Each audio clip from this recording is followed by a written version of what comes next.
I got loyalty, got royalty inside my DNA. I got love, peace, got war and peace inside my DNA. I got joy and pain and joy inside my DNA. Speech. Do not underestimate the ability of the Uchiha. Inner thoughts. Is this what you meant, Hashirama? Jutsu. Fire style fireball jutsu. Wait a minute. What just happened? Hey. I don't remember the sky being this dark. What happened to the sunshine? These were the words coming from one of the many victims that was unfortunate enough to be caught in the ongoing destruction of Olympus. The young servant was lying on her back, pain pulsing and echoing all over her body. She kept her eyes to the skies and all she saw was darkness. The beautiful deep blue skies she woke up to earlier today were long gone. All she could see were dark gray clouds that looked to be the messengers of evil and despair. She then decided to move her head to the left and then to the right, and what she saw she could only describe it as hell before her very eyes. All around her were mutilated corpses and served limbs of her fellow servants and friends. However, the details of the scenery didn't end there. The proud home she called Olympus and all its infrastructure was nothing but rubble and ash. The beloved temples she used to work and serve in were now nothing more than fire fuel. The beautiful and magnificent statues she used to look at in awe and worship before were now reduced to dust. Truly, her eyes only saw disaster and despair. She tried to stand up but soon realized that she couldn't feel her legs. She looked down and saw that only her upper body and right thigh now remained. She brought her attention back to the skies and began weeping. This was just a horrible nightmare. As tears were running down her face towards her ears, she couldn't help but think of all the things she wanted to do, all the dreams she still wanted to achieve, all the fun times she still wanted to have. She just couldn't understand why. Why did this happen to Olympus? Why did this happen to her people? And most of all, why did this happen to her? She never once done anything wrong. She was always cheerful, always hardworking, and always a loyal servant. She just couldn't help but wonder, why did the gods fail to protect her and her friends? Just a few meters away from the young girl was a demon who was observing her. The demon appeared a few moments after she started crying as the sound of someone weeping drew his attention. Hey boss, we still have one more that is still alive, the demon said as he still kept his eyes on the weeping servant. Who? Is that so? Let's see who they are. Kazami responded and made his way to his demon Solider. Once Kazami saw the weeping girl, he couldn't help but smirk at the sight in front of him. The host of the Antichrist wanted to have a little fun with the young servant before he finishes her off or before she bleeds out. Kazami appeared in front of the girl and stood above her. His glowing demonic eyes were solely fixated on the girl's face. The young servant opened her eyes and was both in a state of shock and fear, as she was not expecting anyone to appear before her. Why so sad? Is it because we destroyed your little home, huh? Kazami questioned in a mocking tone. Why? What was that? I didn't quite catch that, Kazami said as he brought his ear a little bit closer to the girl's face. Why did you do it? Kazami stood up straight once more and brought his hand to his chin, stroking what facial hair he had and adopting a deep thinking expression. Why did we do it? That a very good question. How to answer? Oh yeah, I know why. It's because we fucking wanted to. Kazami saw more tears fall down the face of the heartbroken servant, and he couldn't help but smile like a madman. The despair he was seeing from this young servant was truly delicious to him. But why? We didn't do anything to you, the young servant stated with more tears escaping her eyes. Yeah, you're right about that. You guys didn't do anything to us, but I don't need a fucking reason to kill and destroy. Like I said, we did it because we wanted to, Kazami said as he brought his face closer to the girl. The weeping servant looked deep into Kazami's eyes, and all she could see was deep darkness and intense evil. What she was looking at was not a human, but a monster in human flesh. Kazami examined the girl's crippled body, and what interested him was the girl's right thigh. The host of the Antichrist brought his foot to the open wound as he decided the girl deserved to suffer a lot more before she even considers dying. He applied a lot of force on the wound, and the young servant began to squirm around in pain and in extreme discomfort. Due to Kazami's heartless actions, the wound was now pouring out more blood. Please, I beg of you, please stop, the girl pleaded as this was just bringing her more agony. Now why would I do that? Kazami questioned with a sadistic grin. The young servant tried to use her arms and hands to crawl and move away from Kazami, but as she was trying to crawl away from him, a squad of Kazami's demons appeared and they surrounded the girl, giving her no place to escape. Two of Kazami's demons took their unholy swords, and each demon impaled one of the servant's hands and buried their swords well deep into the soil. making sure that the girl cannot run away. This. Tisk tisk tisk, you really were trying to run away from me, weren't you? I'm so hurt. I really thought you and I were starting to create a connection. Such a shame, I guess I was wrong. Kazami opened up his right hand and a ball of charcoal black foam began manifesting. He looked at the desperately squirming servant, and an evil smile dawned his face. He brought his hand to the girl's served right thigh and allowed his black foam to enter her open wound and violate her system. The young girl screamed in agony and despair. It felt like there was some parasite slithering and devouring her from the inside out. Kazami began smirking like a made man when he saw that her veins and arteries were now turning black. His little torture technique was a sight to see. Why don't you just kill me? The girl questioned, with her being in an unholy amounts of pain, and missed the chance to see you suffer. Nah, this way is more fun, isn't that right, boys? Kazami questioned his squad of demons. They all just smiled at their leader's question and nodded their heads in agreement while staring at their suffering victim. The girl screamed once more. She could feel there was something devouring her stomach and intestines. She looked down to her stomach and it looked like she was pregnant with a very aggressive baby. Whatever that was in her womb made its way out and revealed itself to everyone. The young girl was both appalled and disgusted at what she was seeing. The thing looked like a revolting parasite with no eyes. All it had were its mouth and razor-sharp teeth, and once again it began eating the young servant alive, with her having front row seats. Isn't our baby beautiful? Trust me, I will make sure to take good care of him and make sure he grows to be big and strong, Kazami said, with him placing his hand on her bruised cheek. Please, somebody, anybody, please help me. Lord Zeus, please help me. Kazami and his demons all started laughing madly at the girl's desperate cry for help. No one was coming to save her. She was going to die her, being eaten alive by Kazami's little pet. The wedding venue. Die, you bastard. These were the words coming from a beyond infuriated Diana as she attempted to punch her father's head clean off his shoulders. Vlad easily caught his daughter's punch and just looked at her with an uninterested look, as he was wondering, was this the best she has to offer? HMPH, after all this time, this is the best my child has to offer. This is just pathetic from you, Diana. You just like your mother, Vlad said in a disappointed tone. It wasn't just the two vampires going at it. All over the wedding venue there were fights and battles between gods and their rivals from the old Satan faction, plus their endless soldiers. Don't you dare talk about her. You have no right to even think about my mother, Diana said as she looked at her father with hate-powered Sharingans. Well, those are new. HMPH, perhaps there has been some improvements after all. Let's see what associating with a human has done for you, daughter, Vlad said as he was ready to test his daughter's strength and power. Even though there was chaos and battles happening all around the venue and Olympus in general, one man still stayed in his seat and just observed the scenery around him. Madara looked all around him and just saw destruction and enemies trying to kill each other. It reminded him so much of the many battles and wars he partook in. In the shinobi world, most humans would panic and be consumed by fear, but not Madara. He was completely calm and relaxed, just looking at everything with his trademark stoic look. One of the old Satan faction's demons tried to attack Madara, however the poor soul was not even able to get close to our protagonist. The demon felt unimaginable amount of pain, and when he looked down to his chest he could see he was impaled by a large blue ethereal sword. Madara just looked at the near-death demon through the corner of his eye and ignited him and his Susanoo blade with Amaterasu, giving him an excruciating death. Slow clapping. Madara looked over his shoulder to see who was clapping and was completely neutral when he saw which familiar face was making his way towards him. Raizum grabbed a chair that wasn't destroyed from all the madness that has been happening and placed it directly opposite to Madara so he will be able to sit and have a face-to-face talk with Madara. Bravo. Even in the middle of madness, the great Madara Uchiha doesn't flinch.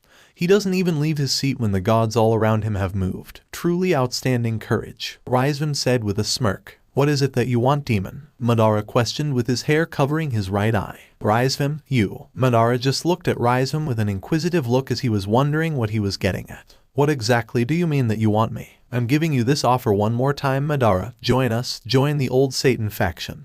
We could use someone with your many talents. For some odd reason everyone stopped fighting and gave their full attention to the conversation Raizum and Madara were having.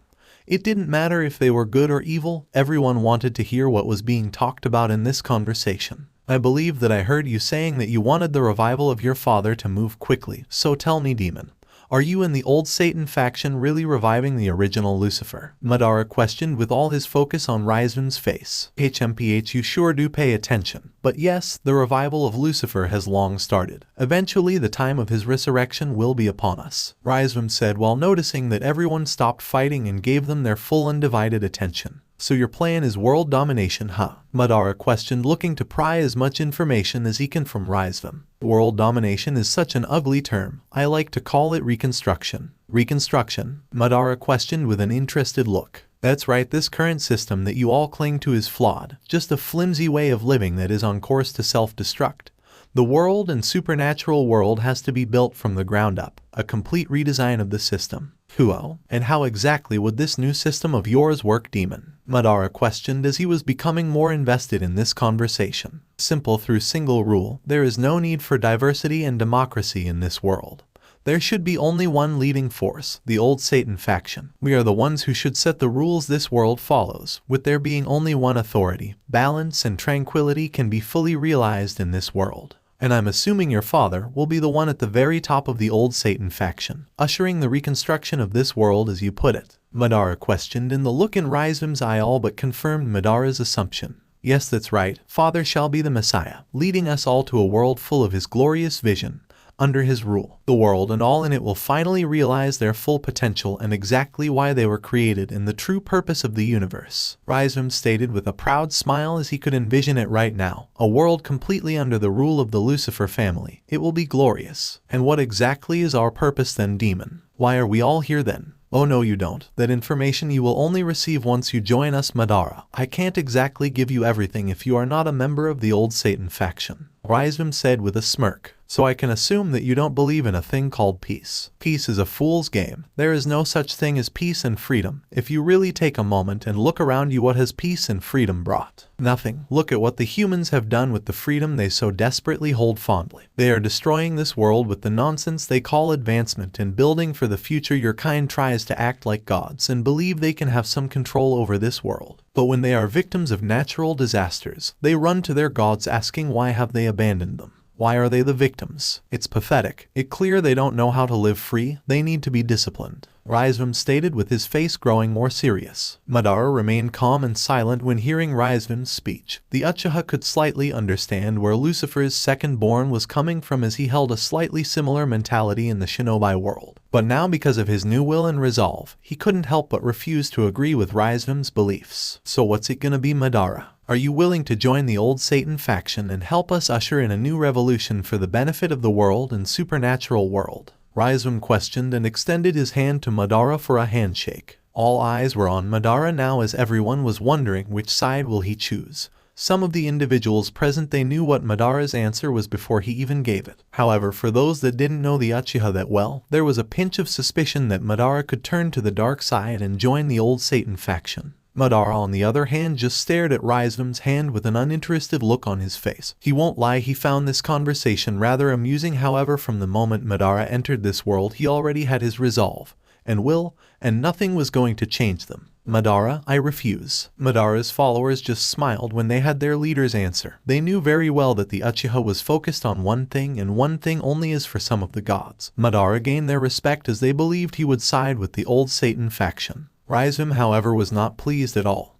He sighed in disappointment at Madara's answer. He was really hoping to have the Uchiha as a member of the old Satan faction. Looks like that will not be a possibility now. Such a waste. Oh well, at least I tried. But you do realize that from now on, Madara, we are enemies. I don't believe there ever was a time we were friends, demon, Madara said with a smirk. HMPH, I suppose not. Anyway, nice talking to Madara. Best of luck to you and your people on trying to get out of Olympus alive, Raizum said, then stood up and walked away from the Uchiha as there was some still unfinished business that need his attention. It's about time, don't you think? Hagoromo questioned as he knew that Madara would eventually have to join in the fighting. I suppose it is sage. Let's have ourselves an entertaining dance session. Madara stood up from his seat and began stretching his neck and muscles as he was ready to get the blood going. Tiamat ... Come. With pleasure, Lord Madara, Tiamat said, then made her way to her chosen one. Tiamat, transform into a dragon. There is something I wish to try. Tiamat didn't need a second invite. Her body quickly burst into bright blue flames, and the flames only grew larger and larger. The flames eventually subsided, and everyone could now see Tiamat in her enormous dragon form. Madara leaped from where he was and landed graceful on Tiamat's head and awakened the Rinnegan.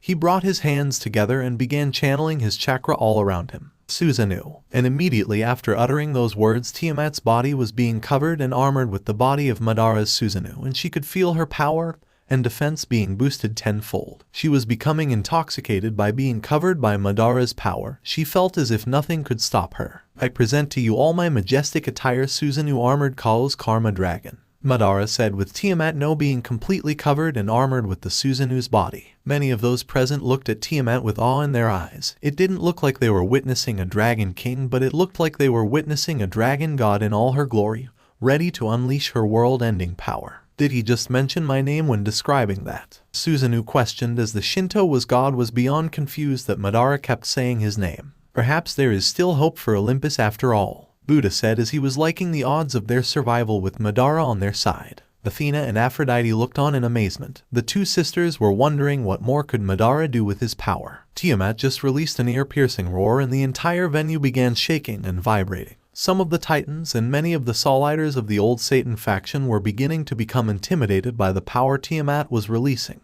Now I see why Rizvan was so insistent on having this human join us. He has potential, Cronus said out loud while observing the sight in front of him. No wonder Off-Eyes wants him as her pet, Pandora said with an impressed look on her face. No, not yet, I am not done. Madara brought his hands together and performed a cluster of hands size, then slammed his right hand on top of Tiamat's head. Summoning Jutsu. Massive smoke clouds began appearing beside Tiamat, and once they settled they revealed all of Madara's purple-dyed pets from the animal path, and they all looked ready to spill some blood. Okay, this may be harder than originally anticipated, Ragnarok said, as he wasn't expecting Madara to bring more reinforcements. It doesn't matter, we will just finish up here and leave, we just have to wait for Rizvan's signal. Erebus responded, as he wasn't fazed at all at Madara's display. Oh, I like this human, Ra stated, as the Egyptian god really wants to see Madara in action. Athena just jumped from where she was and landed on top of Madara's giant bird and looked at the Uchiha with a cheeky grin. Mind if I borrow him? HMPH, don't fall off now, Madara replied while looking at her through the corner of his eye. I find it rather amusing that you think I would actually fall, Athena said, then shifted her attention to the enemy with a confident smile. Hey, don't think I'm just gonna let you two have all the fun. Madara and Athena looked to their left and saw that Elizabeth was standing on top of the head of Madara's ox with two glowing golden swords in both of her hands. Count me in as well, Freya interjected, as she was on top of Madara's multi-headed dog. HMPH, very well then, Tiamat, let's go. And with that being said, Tiamat released one more earth-shaking roar before flapping her wings and taking to the skies. Let us strike, my partner, Athena said, then Madara's bird launched to skies,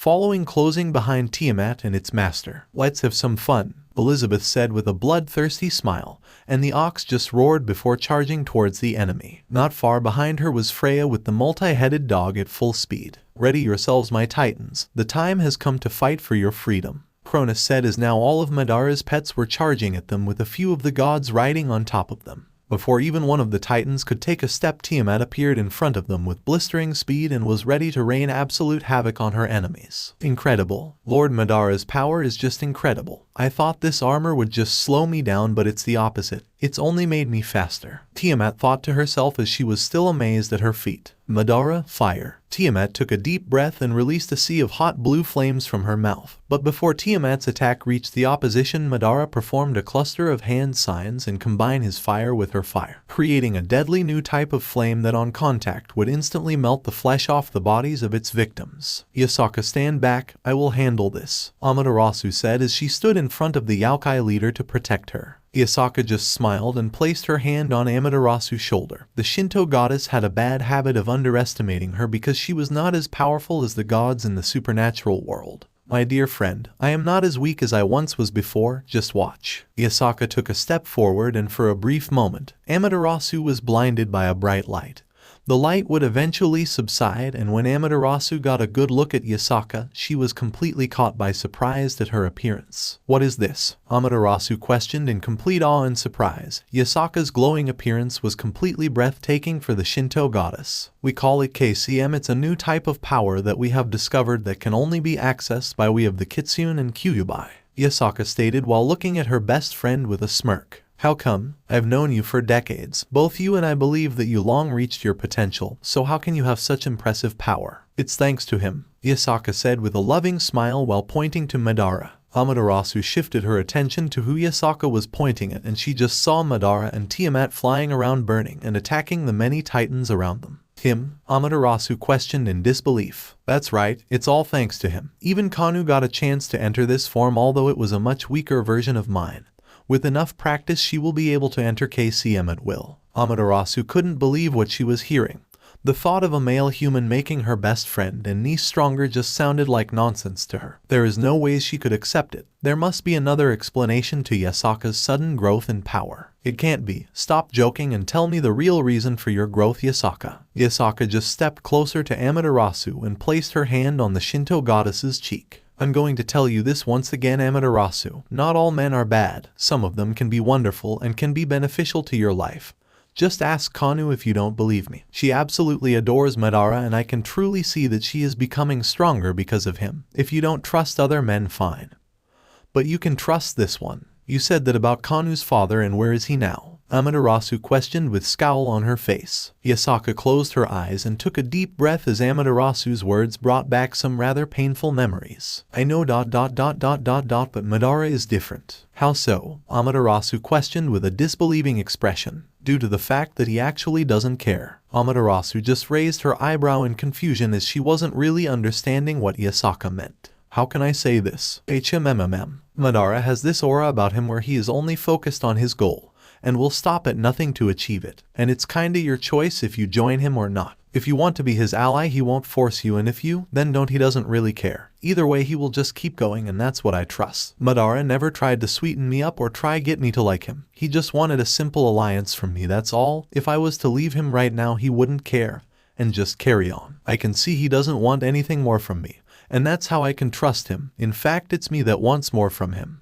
Yasaka said as she shifted her attention to the still in action Madara and looked at him with love in her eyes. Amaterasu was quick to notice this and couldn't believe what she was seeing. Hey Yasaka, don't tell me. Yeep, I think I'm falling in love again. Yasaka interjected, not allowing Amaterasu to finish her sentence. Nonsense. Don't trust him, Yasaka. Deep down I know he is just using you. Amaterasu then just turned her attention to enemy and dashed her way to them. After all these years you still haven't changed, Amaterasu, Yasaka said to herself, then also blitzed her way to the battlefield. Shockwave. Vlad caught one of his daughter's punches and was mildly impressed at the shockwave it created. HMPH, seems like you have been doing more than just sleeping this century. Vlad had no time to rest as he had to dodge another punch from Diana. It was clear to see that she was going for the kill, and Vlad couldn't help but feel a little bit of pride in that. Now this is what I wanted from you, Diana. This killer instinct, this undying thirst to be soaked in your enemy's blood. This is what makes you a Dracula. Diana couldn't help but feel even more enraged. The last thing she wanted to do was to give her father what he wanted.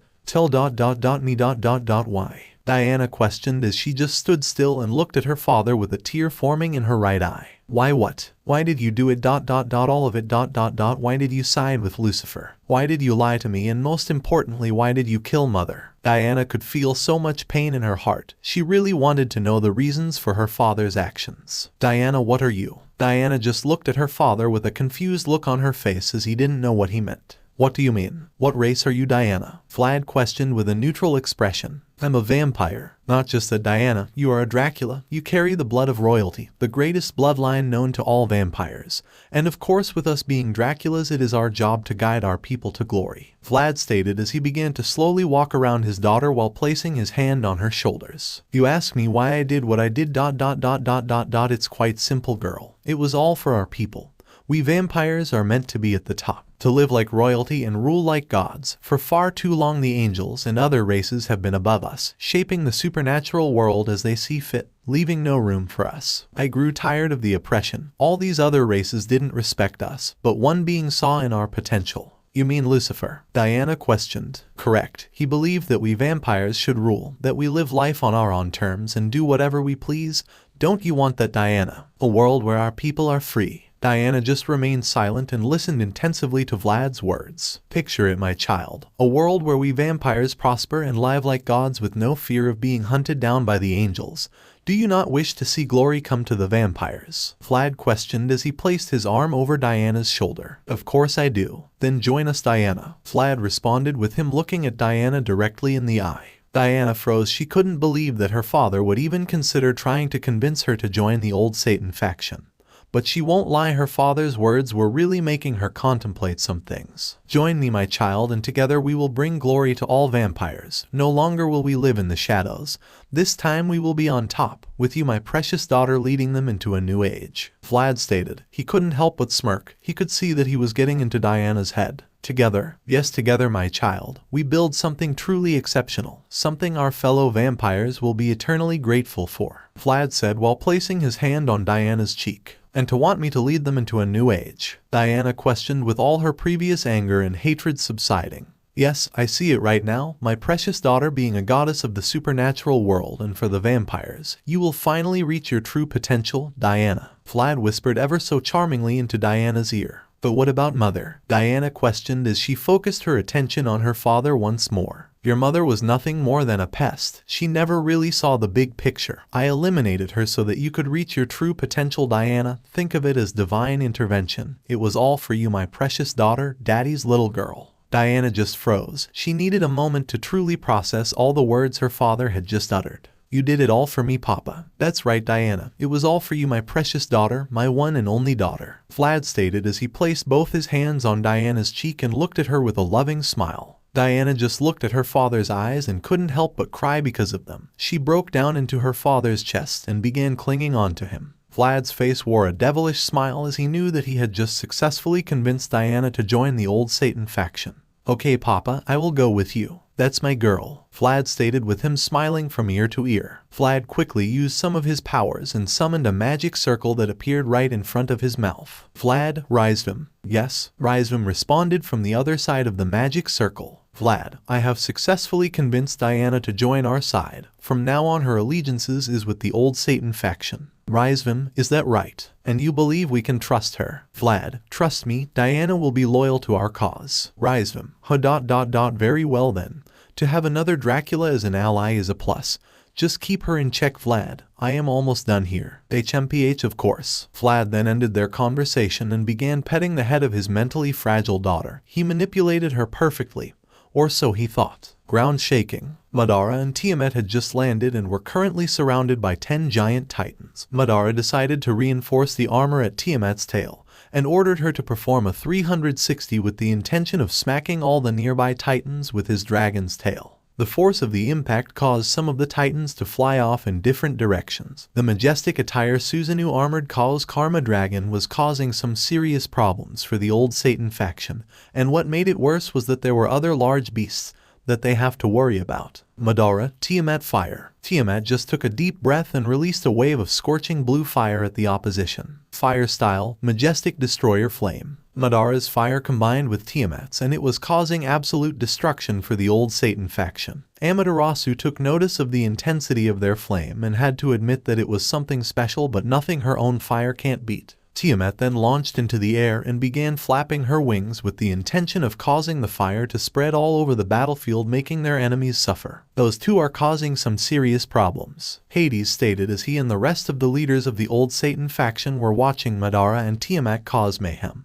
But it was not only them. All over the venue the opposing force was giving the old Satan faction a good fight. Rainier, Calawarner and Middle were just murdering as many demons and other Soliders of the old Satan faction as they could. Their 6 months of training was pay dividends. Those three were becoming an extremely lethal force. Yasaka teamed up with Amaterasu, and the Shinto goddess couldn't help but be impressed at how well her best friend was keeping up with her. Together the two ladies were taking down Titan after Titan, and they were doing it with such speed and efficiency that they looked like master assassins. Asuka and Issei partnered up, and with their combined anger for the death of Hercules and Zaphia, the two of them were striking fear into the hearts of many demons. About 100 of them and counting died because of those two. Let go of me, Ares. These were the words coming from a distressed Aphrodite, as the god of war was only focused on one thing: getting Aphrodite to join him in the old Satan faction. Come with me, Aphrodite. You don't belong here with these bastards. You belong with me. Ares said as he was still forcefully dragging Aphrodite. These bastards are your family, Ares, or have you forgotten that? Aphrodite questioned her brother with an angry tone. Family? These bastards never treated me like family. Always looking down on me and treating me like I'm dirt? They are nothing to me. Aphrodite paused and just looked at the hatred and anger in her brother's eyes, and she couldn't help but feel for him. I will admit, father has not treated you well, but please Ares, we can work this out. Family fight all the time. There is still time to fix this, Ares. Please do not turn your heart to the darkness, brother. Aphrodite said, then placed her hand on Ares's cheek. Don't call me that. What? Aphrodite questioned as she didn't quite catch what Ares said. Don't call me that. Aphrodite, you know that I love you and I want you. You are more than just a sister to me. You are my love, you are my heart. Ares said, giving Aphrodite a vulnerable expression. Ares, you know we can't. I'm your sister. What we had was just fun. It was never meant to be serious. I never loved you in that way, Ares. Even though I am the goddess of love, I myself have never been in love. I am still looking for my special one. That's me, Aphrodite. I am your special one. I am the one you are supposed to fall in love with. It's me, Aphrodite. It has always been me. Ares said, and Aphrodite could hear the desperation in his voice. No, you are not, Ares. You do realize who you are taking to right. I am the goddess of love. I know when love is real and when love is not. I can tell when love is there and when love is not. Forgive me, Ares. But I love you as a brother, not as a lover. There is no chance between you and me. Ares's anger just reached breaking point when hearing Aphrodite's words. All he ever wanted was for things to go his way. And once again they have not. Fine then ... if I can't have you, nobody can. Ares said with his intention now to kill his beloved sister. Ares, you wouldn't. Aphrodite said with her eyes widening in fear and shock. Oh yes I would. If I can't have you then, you are going to die by my hands, Aphrodite. Ares stretched out his hand and a golden spear manifested in his right hand. Just when Ares was about to pierce Aphrodite's heart, Ares was hit by Tiamat's tail and was sent flying. Aphrodite just looked up and saw Madara looking down at her with a disappointed look on his face. Listen here, goddess of love, if you cannot fight, stand back. There is no need for such burdens on the battlefield. Madara said, then focused his attention once more on the incoming titans. Just as Madara and Tiamat were about to take off, Aphrodite caused them to hesitate because of her request. Please let me come with you. I'm sure I would be safer with you then in that armor than on my own. Aphrodite said, but this tone was different. It wasn't Aphrodite the master of seduction. It was Aphrodite, the defenseless woman, seeking protection from the man before her. Madara just looked at her over his shoulder with a disinterested look, as he had no time to babysit a defenseless goddess. Look behind you. That was all Madara said, then took off with Tiamat. Aphrodite was disappointed that Madara just took off without her, but she decided to follow his instructions and looked behind her to see Athena making her way towards her with Madara's giant bird. Aphrodite, grab my hand, sister. Aphrodite quickly jumped and took hold of her sister's hand, and once she was safely on Madara's bird, Athena ordered it to take off. Are you okay, Aphrodite? Athena questioned as they were now high in the sky, flying well above the battlefield. Aphrodite just remained silent. There was a lot of things that were on her mind, one of them being Ares and the other being Madara saving her from certain death. Athena could see that Aphrodite didn't want to talk about it. Therefore she just decided to focus her attention on flying and attacking from above so she and her sister don't have to be too close to the fighting. Alright, I have had enough. That human and that dragon are causing some serious problems. It's about time I stepped in and deal with them. Cronus said as the god of all titans was getting tired of seeing his titans being burnt to ashes. Just as Madara and Tiamat were about to attack another titan, they were instantly hit by the side from Cronus's punch and it caused them to have a little skit. However, due to Madara's armor, Tiamat wasn't badly injured. Enough. You will face me now, Cronus said, and when Madara got a proper look at him he could see that he was huge. Proper more than 70 meters. He was definitely bigger than any of the tail beasts in the shinobi world. Probably even bigger than the 10 tails. Huo, is that right? I suppose you will make things more interesting. Tiamat, fall back, Madara ordered as he removed the Susanoo's armor from Tiamat and jumped off her. Tiamat was very unhappy that her partnership with Madara was over and was even more upset due to no longer being covered by his power. She was really enjoying being in his embrace, but ultimately submitted to his command and flew away. You are going to face me without your dragon. Are you a fool, human? No, I have something much more special for you. Listen here, whether you are a friend or a foe. Do not interfere, otherwise you will regret it. Madara shouted out loud as he wanted Cronus all by himself. Poseidon, is he mad? Does he know who Cronus is? Amaterasu, that human is a fool after all. Medusa, my, he believes he can take on the god of Titans all by himself. Well, this human sure is entertaining. Please do not get yourself killed, my king, Diana said to herself while watching anxiously from the side. Elizabeth, I wonder what he has got in store this time. Well, you certainly are foolish, but I will remember you for your courage. Goodbye, Madara Uchiha. Is that right? Well, if I am going to die, let me at least say a few words, Madara said with a devilish smile. The Uchiha has been itching to say these words ever since he heard them from Indra. Cronus, and what are they? Ultimate form Susanoo. And with those words alone, the whole of Olympus experienced an out-of-this-world earthquake. Ground massively shaking. What on Olympus is going on? Apollo questioned as he and many of those present were trying to regain their balance from the earthquake. I think the real question is what on Olympus is that? Artemis questioned while pointing to where Madara is. Apollo just followed Artemis's finger and what he saw truly shocked him. But not just him. Everyone that was present, even those from the old Satan faction, never in their life have seen such a thing. Rainer, did he? Midelt, just call. Calawarner, that the ultimate Susanoo. Impossible. These were the words coming from a beyond shocked Zeus. He couldn't believe that the very same human he challenged yesterday was capable of producing something like this. Freya, there is no ways he is human. Elizabeth, just look at how amazing that thing is. For those that were familiar with Madara's perfect Susanoo, what they were looking at now just looked like the evolved and bigger version of it, with the normal dark blue parts of the Susanoo being the armor, covering what seemed to be light blue energy that made up the body. I cannot believe the amount of chakra Madara is using. For the fact that the ultimate Susanoo's body is pure chakra it's just simply godly. Yasaka said as she couldn't keep her eyes off Madara's Susanoo. Tsukuyomi, wait did you just say the entire body is made out of chakra? Yasaka, yes that's right. Susanoo, who is this human? That is Madara Uchiha, the human that has power to rival the gods. Jesus said as he took over Asuka's body. Cronus was most shocked of all. He couldn't believe what was in front of him, and what made it even worse was that it was created from a human. Madara just smirked at seeing Cronus's expression.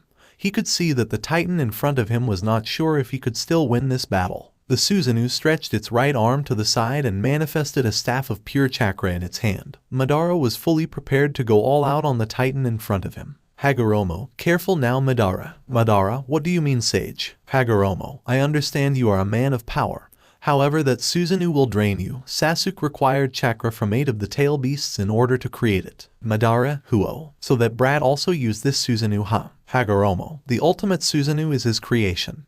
He used it against Naruto after they defeated my mother Kaguya. Madara, so it's not Indra's. Hagoromo, oh no, it's just a creation of his reincarnation. Madara, HMPH, who would have thought that Sasuke would prove quite a capable shinobi and create such a power. The ghost of the Uchiha had to admit that the ultimate Susanoo was taking massive amounts of chakra from him. It was exactly the same feeling he had when he first used his perfect Susanoo. The cells in his body were starting to ache in pain from this power. Madara quickly controlled his breathing and entered sage mode.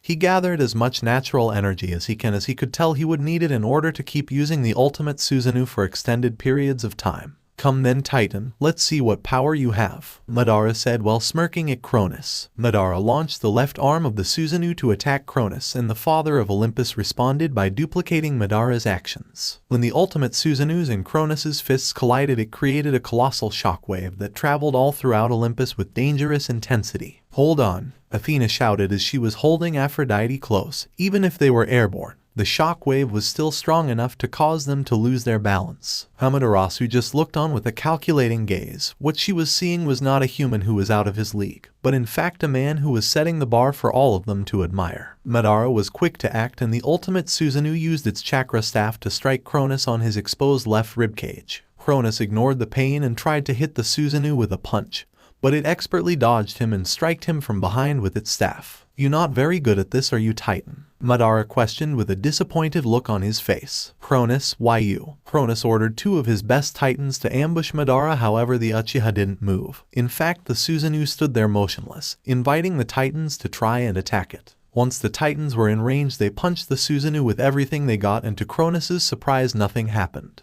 My god, not even a dent on it, Penemu stated as she and everyone else could see there was not a scratch on the ultimate Susanoo. How about we try that again? This time actually try to damage my Susanoo, okay? Madara said while looking at the 2 Titans with an intimidating glare. The two titans hesitated for a minute. They knew they gave it their all, so there was absolutely no chance they could damage Madara. Madara, come now, you have my word I will not strike back. Go ahead, take your best shot. The titans looked at each other, then nodded and began launching a barrage of punches and kicks at the Susanoo, and still not even a crack appeared on its body. Jesus, you have faith in him, don't you? Buddha questioned while still looking at the Titan's humiliating attempt to try and damage the Susanoo. He reminds me of my father, always so focused on his goal and stopping at nothing to see it become a reality, Jesus stated with Asuka giving a warm smile. He reminds you of your father. Well, that's one of the highest compliment anyone could receive. It makes it even more special that it is coming from the man's son. Odin stated he couldn't believe Jesus would ever compare a human to one of the top 2 beings that ever lived. Nonsense. There is no ways that you can compare that human to the man I respected most. Amaterasu stated while looking at Asuka in the eye. Remember this, Amaterasu. I am my father's son. I know him better than any of you here, and I can see a lot of my father in Madara, almost as if it's him in human form. I tell you this now, mark my words. If Lucifer does resurrect, Madara will play an integral part in opposing him. Jesus stated, and Amaterasu could see from the expression Asuka was giving.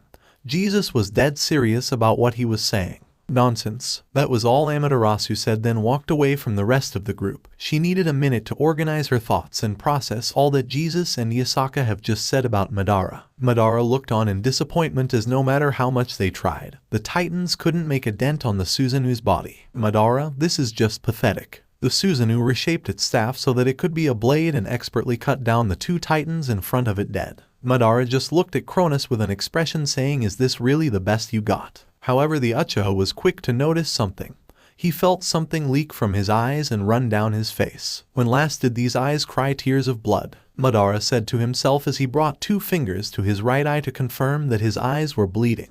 Madara concluded that the use of the ultimate Susanoo was really pushing him. He began understanding why Sasuke used 8 of the tail beasts to create this masterpiece. Because as amazing as it is taking massive amounts of chakra from him. If he was to use Indra's arrow right now, that attack alone would use up all of Madara's chakra. His ultimate offensive attack truly was his trump card with his current level of power. Cronus was infuriated at seeing his 2 titans laying there dead like slaughtered dogs. He wanted to rip Madara apart limb from limb. But before he could even move, he heard Madara say one word that would completely paralyze him. Kiran, and before he could even blink, Cronus was forced to the floor with Madara's lightning dragon having a firm grip on the Titan's neck. Cronus, TCH damn it, I can't move. Well, this is new, Rizvam said as he now reappeared and looked at the ultimate Susanoo with impressed eyes. Everyone shifted their attention to Rizvam and began wondering, was he done with what he was busy with? I would definitely use that against Off-Eyes and her Black Mamba. I mean, just look at the size of it and what it has done to Cronus and his Titans. Very impressive, Madara. Perhaps with this you might stand a chance against her, Rizvam said with him being genuinely honest. He always believed that Off-Eyes would take Madara, no matter what he tried, but after seeing this Susanoo he was beginning to have his doubts on Off-Eyes' odds of winning. So you have returned, demon? Madara questioned. Oh yes, we are done here, Pandora if you will. Pandora, if you insist. Pandora took a step forward and within her hands manifested a glowing white box and was about to open it. Many of the gods looked at her box and began to panic. Rizvam, you wouldn't, Sirzech said with his anxiety levels reaching unstable levels. He and everyone else knew very well if Pandora opens her box, all hell would break loose. Rizvam, of course I would. Pandora, do it. Open the box. Pandora just simply followed Rizvam's instructions and opened her infamous box of Armageddon. Unspeakable evil and dark energy began flying out of the box and it was completely corrupting the entire ecosystem of Olympus. In a matter of few minutes, the whole of Olympus will be consumed from the unholy energy and completely disappear with everyone in it. Like I said, good luck getting out of Olympus alive. Those were the last words Rizvam shared before him and everyone affiliated with the old Satan faction teleported away, leaving Madara, his group and the rest of the gods to try escape Olympus, which was now being consumed by a dark black hole. Many of those present tried to use magic circles to teleport out of there, however they couldn't due to the chaotic energy around them. It was completely interfering with their powers. They were trapped with no way out. Madara tried to use Kamui but to no avail as the energy all around them interfered with their ability to move through space.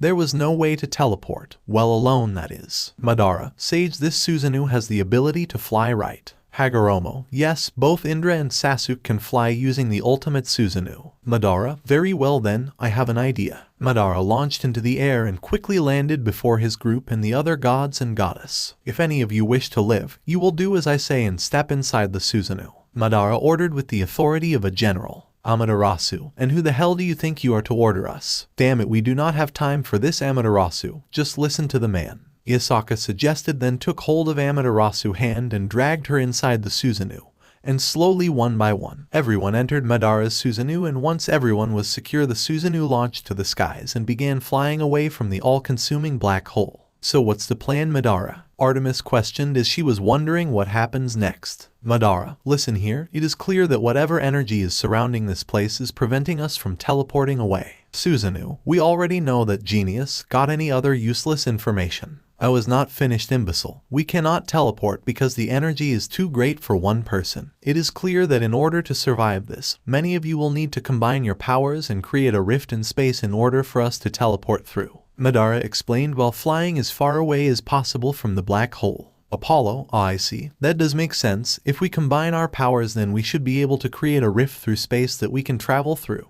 But I have one question. Madara, what? Apollo, why did you have us enter your Susanoo? We could have created a rift from where we were and jump in it. Madara, look around you. Everyone did as Madara suggested and saw that the air and all around Olympus was completely surrounded by Pandora's destructive energy, and it was slowly eating away at the Susanoo's body. Now I see. The Susanoo is the only thing big enough to fit us all in and protect us. It is essentially our shield from this dark energy, Ra stated while observing the energy eat away at the Susanoo's body. Gabriel, so basically if we were outside Madara's Susanoo, Pandora's energy would slowly eat away at our bodies until we were nothing. Seraphal, looks like it. Madara, enough with your useless chatter. Create the rift now. I can only maintain this Susanoo and fly away from that black hole for so long. Michael, okay, we all need to agree on a location. Azazel, heaven. Wait, what? Michael questioned in surprise as he was expecting his home to be suggested. Odin, yes, that sounds like a brilliant idea. Athena, yeah, why not heaven? Jesus, I would like to see my home once again. Michael, fine, heaven it is, let's all just focus. Everyone who could use teleportation magic combined their power and began to create a rift in space, but it was taking quite some time to fully manifest. Madara could feel his chakra run down like water escaping an open tap. Using the ultimate Susanoo was one thing, but for him to keep it active while its body was being consumed from every corner was another thing, and with the whole of Olympus being corrupted with Pandora's energy, there was no possible way for Madara to gather natural energy to activate Sage Mode. His entire chakra reserve was now what was literally keeping him and everyone else alive. The sky began breaking apart, with it now developing cracks and pieces of it being sucked away by the black hole. Beneath them was even worse. There was no place to land. Whether they like it or not, they needed to stay airborne until they were able to create the rift. Madara's eyes were now completely bleeding, and Asia was quick to notice it. She wished she could tell her older brother to stop flying and take a rest, but she knew as well as anyone that was not possible. She just prayed that Madara can keep holding on until they opened the rift. Asia, come on everyone please. This entire place will disappear any moment now. The blonde Uchiha was right. About 90% of Olympus was completely gone. All that was left was the sky above them, but even that was evaporating. Sooner or later they will all be consumed by the black hole. Just as the black hole was a minute away from consuming everything in sight, the rift they were all so desperately trying to create finally manifested just in front of the Susanoo. Madara increased the speed of the Susanoo to as fast as he could, and it was able to fly into the rift before the black hole could consume them. Heaven. It was another calm and peaceful day in heaven. All the angels were flying around the kingdom of God, minding their own business and carrying out their duties. It looked like nothing out of the ordinary would happen, or so they thought. Angel Academy. As for the young angels training in the academy, they could only wish for something exciting to happen. This boredom was killing them.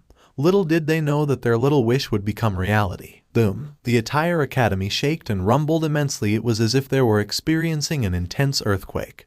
But that was impossible, because they were not on Earth. Angel instructor, please students, please come down and evacuate in an orderly fashion. Follow your class captains outside while we investigate what is going on outside. Many of the angels, instructors, and students gathered where the incident occurred, and what they saw emerge from the rubble shocked them to no end. Madara deactivated the ultimate Susanoo and allowed himself and those traveling with him to leave the Susanoo. Rainier, looks like we made it. Issei, yeep, just made it. Calawarner, damn, I never thought I would be here again. The Angel Academy still looks very much the same. One by one they all emerged from the rubble and just looked at Angels with an expression saying, what the hell are you all looking at? Forgive us for the intrusion, we had a bit of a complication when teleporting, Michael stated with a sheepish smile while rubbing the back of his head. Him and Gabriel made their way to the headmaster and instructors to explain to them what exactly was the cause for their dramatic entrance. Madara finally emerged, and when Asia saw him, she rushed to him in order to take care of his bleeding eyes. Big brother, are you okay? Asia questioned as she made her way to him and hugged him affectionately. Hagoromo, well done Madara. Madara, what for? Hagoromo, I'm impressed with how long you were able to keep the ultimate Susanoo activate, even when its body was disintegrating. Truly something special. What am I supposed to be honored?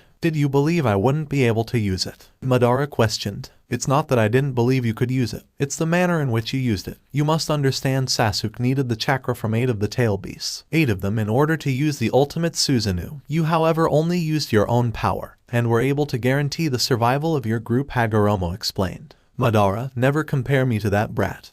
He is quite the shinobi and respectable member of the Uchiha. But he will never compare to my power. Even when you gave him your power, he still needed the assistance of Naruto to even keep up with me. If I faced him one-on-one, then I believe we all know what the outcome will be. Hagoromo, HMPH, I suppose so. By the way, Asia is screaming for your attention. Big brother, talk to me. You always space out when I try to ask if you are all right. Please big brother, talk to me. Are you okay? Asia questioned with some serious concern on her face. The trail of blood from Madara's eyes was really worrying her. Madara ended his internal communication with Hagoromo and shifted his attention on Asia as he was wondering what she wanted this time. Finally, welcome back big brother, you were spacing out like how you always do, so tell me, are you okay? Let me heal your eyes big brother, Asia suggested as while looking at his bleeding eyes. That will be unnecessary Asia, Madara said, then tried to walk away from Asia, but she wouldn't allow him to go past. What do you mean unnecessary? Your eyes are bleeding big brother, how can you say healing is unnecessary when I can physically see that your eyes are in pain? This is normal for us who have these eyes. Whenever we push ourselves, our eyes begin to bleed.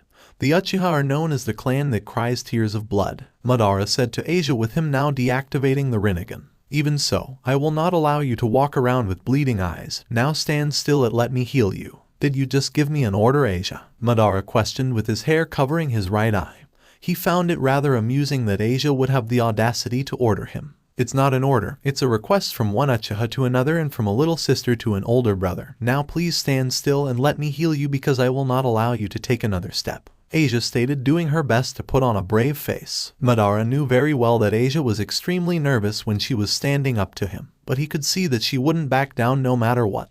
He had to commend her on her courage. HMPH, very well then. Once Madara gave Asia the green light, she broke out a warm smile and placed her hands on Madara's face and began healing him, and instantly Madara's eyes stopped bleeding and also the painful burning sensation they were experiencing now disappeared. Madara, your healing has improved Asia. Well, I do have an excellent teacher and amazing big brother to learn from, Asia said as she finished off healing Madara's eyes. All he needed to do now is clean up his face and wipe the dried blood. Hey sensei, have you realized? Issei questioned while he and the rest of the group made their way to the 2 Uchihas. Madara realized what? That Diana has betrayed you dear. She sided with the old Satan faction, Yasaka explained as she now deactivated KCM. Madara, that is nothing to be concerned about. Everyone just looked at Madara like he was a foreign object as they were wondering what the hell he was talking about. Tiamat, nothing to be concerned about. You do realize that she sided with the enemy. She has literally sold her soul to the devil. She has completely betrayed us. Because of my command, before Diana attacked her father,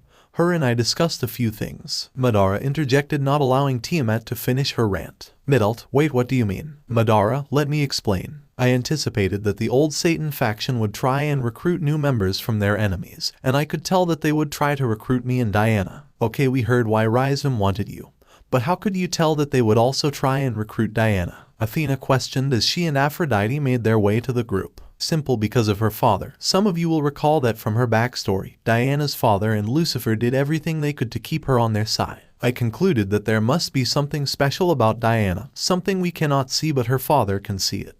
Therefore I gambled on the possibility of him trying to recruit her, and my gamble paid off. A few hours earlier, explosions, all the gods and their rivals from the old Satan faction launched at each other. This was the beginning of the many battles that would ensue on Olympus, and just before Diana could dash to her father and rip his heart out, Madara grabbed hold of her arm in order to have a talk with her. "My king, forgive me, but I need you to release me," Diana pleaded desperately as she was itching to tear her father apart limb from limb. But Madara would not permit her to leave her seat. "Not yet anyway. Diana, listen to me, now is not the time. I did promise you that you will have the chance to burn your father with your hatred, but this is not it. In fact, I require you to do something else," Madara said while bringing his mouth closer to Diana's ear. "What is it?" Diana questioned, with her not fidgeting as much as she wanted to hear what Madara needed. "Listen to me very carefully, Diana. They are going to try and recruit us for the old Satan faction. I need you to go ahead and join them," Madara said while examining Rizvim and Vlad. Diana just looked at Madara like he was crazy. She couldn't believe he would request something like this from her. "Diana, how could you ask me to do that, my king?" Madara, "Listen to me, Diana. Remember when Jesus told you the truth about your father?" Diana, "Yes." Madara, "Then you will remember your father and Lucifer did everything they could to keep you on their side, as they knew you would be an important member for them. There is something about you that your father can see, but I cannot. Something to do with your potential. Your father desperately wants you on his side. We can use this to our own benefit. You can go with them to learn about what your father sees in you, while at the same time learning all the operations that is happening within the old Satan faction. Plus they will trust you much quicker than they will trust me." Diana, "How can you be so sure, my king?" Madara, "Simple. Your father will vouch for you. He is all that you need in order to gain their trust and learn as much as you can about them and what they are doing. You will be going in undercover." Diana took a deep breath. She needed a moment to collect her thoughts. What Madara was saying did indeed make sense. She desperately wanted to brutally murder her father for what he has done, but decided to trust Madara. She had faith in him that he will keep his word and give her the opportunity to burn him with her hatred. So if she was going to go undercover, she was not doing it because of what Madara had just said to her. She was doing it all for him, because he is the most important person in her heart and the only man she will do anything for. Diana, "For you, anything, my king, but I do have a question." "What is it?" Madara asked while observing all the battles that were happening. "I'm being sent into the lion's den, my king. How exactly will I protect myself if I am caught or escape once I have learned everything?" "Do you think I would send you there with nothing, Diana?" Madara questioned as he now shifted his attention to Diana's face. Diana just remained silent. She didn't know who to respond to that question, although it did make her extremely happy that Madara was planning to give her something in order to ensure her survival and chances of success. "Listen, I am going to give you an ability of mine called Kamui. This ability alone will guarantee that you make it back to me alive, and without a scratch on your body," Madara said as he placed 2 fingers on her forehead and began implanting Kamui into her Sharingan. "Now listen, Diana, the Kamui I am implanting into your eye will allow you to completely dematerialize your body at will for 5 minutes, rendering all physical attacks against you useless. And if you need to escape or it is time to return to me, you will have the ability to teleport, allowing to reunite with me whenever you need," Madara stated, with him now done implanting Kamui into Diana's right eye. Diana now felt extremely comfortable, happy and safe that Madara has given her a piece of his power. She was now much more confident on her mission. Why wouldn't she be when she now has an ability that allows her to completely dematerialize her body, and any part of it at will? Madara, remember this, Diana, you are not an Uchiha. You don't possess my bloodline, therefore. Only use Kamui when you absolutely need to. That ability will completely drain your body. And with that said, Madara released Diana and she dashed straight for her father, but this time with a different agenda in mind. Present moment. "Huh? A spy on the inside? Very clever, Madara," Azazel said as he and everyone nearby began processing the information Madara has just shared. "Of course you would send a woman to do your dirty work," Amaterasu commented while listening to Madara's explanation. Madara froze and began chuckling at Amaterasu's comment. The Shinto goddess was really starting to get on his nerves. Madara made his way to Amaterasu and looked her in the eye as he was more than ready to go for a round 2 of using the ultimate Susanoo. "You want dance with me as well?" Madara questioned, getting up close and personal with Amaterasu. Amaterasu, being the proud goddess that she is, could never back down. In fact, she was more than ready to teach the human in front of her a few lessons. "Bring it." Madara and Amaterasu both increased their auras, with Madara now being surrounded by blue flames and Amaterasu's eyes changing into 2 mini suns and her hair transforming into intense flames. Okay, easy now. Remember, we are all on the same side." Odin stated as he placed his hands on Madara's and Amaterasu's shoulder, hoping to defuse the boom that was about to blow. Madara and Amaterasu just looked at Odin through the corner of their eyes, as they didn't recall creating an alliance with one another. Madara, since when are we in on the same side? Amaterasu questioned as she subconsciously finished Madara's question. The Shinto goddess only now just realized what she has done, and it annoyed her immensely that she finished off Madara's question. Madara and Amaterasu shifted their attention to each other once again, and began increasing their auras to dangerous levels. Oh no, you two don't. Not in my home are you going to have your quarrel. If you want to fight, it will not be in the kingdom of heaven, Jesus stated as Asuka got in between Madara and Amaterasu, and began pushing them away from each other. Out of respect for Jesus and God, Amaterasu reduced her aura and walked away, but not before giving Madara a hateful glare. I wouldn't worry about her, she is like that with anyone who is a male, Shiva said as he was now next to Madara. Madara, so I have been told. Well, there are a few exceptions here and there, Buddha stated as he made his way to Madara. Madara, that is well, however I will not waste my time trying to get into her good graces. Clearly ...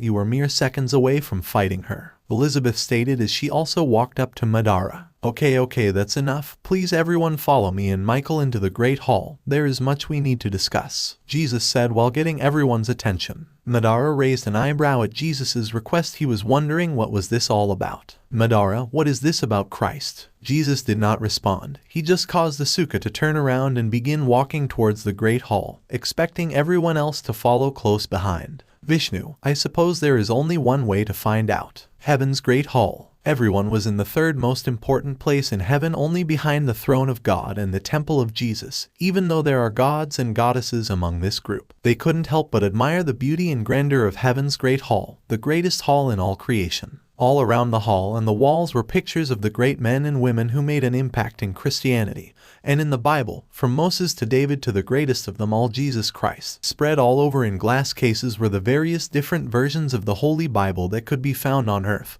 and to top it off there was a giant platinum cross hanging on the ceiling of the hall. Right now the group were all seated in a large rectangular formation with a large obsidian and ceramic table in between them, with Asuka sitting at the head of the table and Madara sitting at the other end. Are you sure it's okay that I am here, Jesus ... you know I don't mind waiting outside ... or just taking walk around, Issei said. The Red Dragon Emperor was extremely nervous. He felt incredibly unworthy to be seated in such an amazing place and felt he was too insignificant to be in such an important meeting. He was not the only one who felt this way. Rainier, Calawarner, Middle and Asia all felt the same way. They found it more comfortable and suitable for them to be outside than to be here in the Great Hall. Nonsense, you are more than worthy to be here, Issei, Jesus said with Asuka's silver eyes meeting Issei's. Enough with the chatter, let's just get to the point. What's on your mind, Jesus? Susanoo questioned as he was getting rather impatient. Right, I have organized this meeting with the intention to create one thing, Jesus said with him making Asuka focus on all parties. And that is, the side in question, an alliance, Jesus responded. Wait a minute ... we already have an alliance, Aphrodite stated as she was wondering why Jesus was bringing up something that was already established. Well, not necessarily, we have an understanding with one another, but not an actual alliance. All we have been doing has been keeping the balance in the supernatural world. But this time we are speaking about completely teaming up as one force and under one cause, Michael explained as he was elaborating further on what Jesus said. And what exactly would that cause be? Tsukuyomi questioned with an intrigued expression. The eradication of the old Satan faction. We have ignored them and the Chaos Brigade for far too long, and it has only made them stronger. They have become a serious threat to the world and supernatural world, Jesus replied with Asuka giving a no-nonsense expression. Well, that is true, they have many of our opposites on their side, and even though we have laid to rest quite a number of titans, they still have an army of them that they freed, Buddha said as he began reviewing the facts. Exactly, the attack on Olympus was basically a declaration of war. Our enemies have made their first move. They recruited the titans. Who knows what other beings they could be targeting next, Jesus said. Unfortunately, it does seem that a war is on the horizon. Plus, Rizvim has admitted that they are planning to revive Lucifer, Azazel said with him adopting a much more serious expression. If Lucifer returns, then the universe itself is at stake, and all the beings that were stronger than him are either dead or have been sealed away. If he awakens, then by default he will be the strongest being in existence, Freya stated with a concerned look on her face. She is right, Trihexa is sealed. Bahamut is sealed and God of the Bible is dead. And Great Red is not strong enough to take down Lucifer on his own. If that bastard wakes up, then it could mean trouble. Odin said, "This is why an alliance is crucial. Our enemy's might is something we cannot ignore. It's only a matter of time before the old Satan faction strikes next. We need to team up," Jesus said, and many of those present could hear the desperation in his voice, but it wasn't without good reason. "I have a question." Everyone just shifted their attention to Vishnu as they were wondering what was on the Hindu god's mind. "Yes, what is it, Vishnu?" Jesus questioned. "What exactly is his objective in the grand scheme of things?" Vishnu questioned while pointing at Madara. "Yes, exactly what are you fighting from Madara Uchiha?" Ra asked as he and everyone else gave Madara their full attention. Obviously those who knew Madara knew what he was about, but for those who are not familiar with the Uchiha, they wanted to know what exactly is he aiming for. "World peace," Madara stated with him resting his cheek on his fist. Many of the gods were pleasantly surprised at Madara's reply. They believed he was like every other human that has great power, a man merely seeking to be covered in glory and obtain a high status. "I do not sense any deceit from you. I see from looking into your eyes that you are a man who has suffered great hardship," Buddha said while having a small analysis of Madara, then proceeding to close his eyes, indicating he is ready to move on with the meeting. Amaterasu was now forced to re-evaluate her thoughts about Madara after hearing Buddha's words. All the gods knew that God of the Bible and Buddha were the best when it came to sensing human emotion. Buddha could tell when someone was telling the truth and being genuine, or if they are lying and being deceitful. So if Buddha, the best at sensing someone's true motives, can trust Madara, then the rest of them could also put their faith in him. But there was still that piece of Amaterasu believing that Madara is untrustworthy. "You see, as I said, Madara is a man that we can trust, so do we all agree to an alliance?" Jesus questioned as he was wanting to get to the main part of the meeting. Odin, "Sure, why not?" Ra, "The universe cannot fall into Lucifer's hands, you have my aid." Shiva, "Doesn't look like we have much of a choice now, do we?" Buddha, "Lucifer knows nothing of peace. This world does not belong to him or his fellows." Azazel, "You have our support." Surzech, "As well as ours." Elizabeth, "Yeah, why not? Sounds like fun." And one by one all those who were present agreed to this new united alliance to combat the old Satan faction. However, there was particular god who was not being himself. "Zeus, you have been awfully quiet, brother," Poseidon commented, and everyone couldn't help but agree that the infamous Zeus has been acting like a shy little child. In fact, now that they think about it, ever since the whole incident that happened at Olympus, Zeus has just remained stagnant. He didn't even help when fighting the old Satan faction and their titans. It's almost as if he has lost his fire and the will to fight. Zeus just looked at Poseidon but did not respond to his comment. Athena and Buddha were quick read Zeus's emotions, and they both could tell that the trauma of having your wife and sons betray you, as well as seeing one of them die on their wedding day, has really damaged him. "I believe father just needs some rest, then he will be alright," Athena said as she wanted to get the attention off Zeus. "That reminds me, we are going to need a place to settle, seeing that our home is no more," Apollo stated. Zeus flinched ever so slightly when he heard the words "our home is no more." A deep anger was brewing within him. He wanted those that have betrayed him and those of the old Satan faction to experience his rage. "You can reside here in heaven. Our doors has always been open to the Greeks," Jesus offered, as he was more than happy to share his father's kingdom to those who need it. Artemis, "We are grateful, Jesus, thank you." "So what exactly do we call this alliance of ours?" Susanoo questioned. Everyone just looked at Asuka, and for the first time the Son of God was speechless. He honestly had no idea what to call this alliance of theirs. He was too focused on forming it that he didn't even consider giving it a name. He just caused Asuka's eyes to focus on Madara, as he was hoping the Uchiha would come up with something. "How about the Akatsuki?" Madara suggested while still resting his cheek on his fist. "Akatsuki, huh? What an interesting suggestion for a name." Tsukuyomi commented, with him rather liking the name Akatsuki.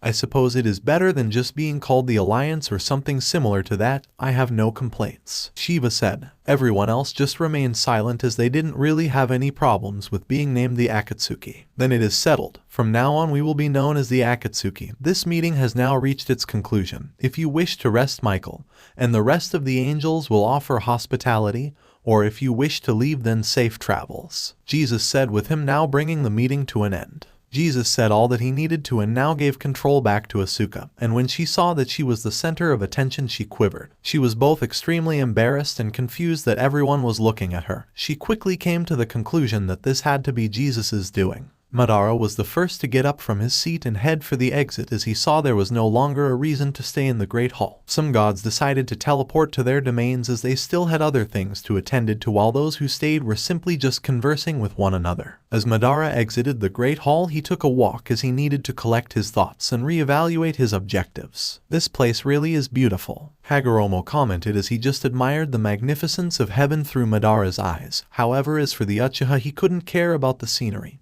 It was just another place that didn't look ugly. "HMPH, there is no time to be admiring the scenery, sage," Madara said as Hagoromo's comment broke his concentration. "Hagoromo, you really do need to embrace the moment sometimes." "Madara, do I look like Hashirama?" Madara questioned as he was not one to enjoy the sights. "Hagoromo, I suppose not ... but it does appear that things are getting interesting. So it seems another war is on the horizon. Makes me wonder how many of them have I witnessed?" Madara questioned as he was replaying all the many wars he has been involved in and all the chaos he has witnessed. It was bringing back so many memories. "I have always found that interesting." "What?" Madara questioned. "In order for there to be peace, there usually has to be a war or conflict first. For there to be harmony, blood must be shed. The price for peace is always a steep one," Hagoromo explained as he as well was reflecting on the wars and violence that has ensued in the shinobi world. "It is true many will die in this conflict. The wedding was just the start. This world will be drenched with the blood of the old Satan faction and the Akatsuki. Who knows, perhaps even more that," Madara said. The Uchiha had to admit though, the idea of another war was really getting his blood boiling.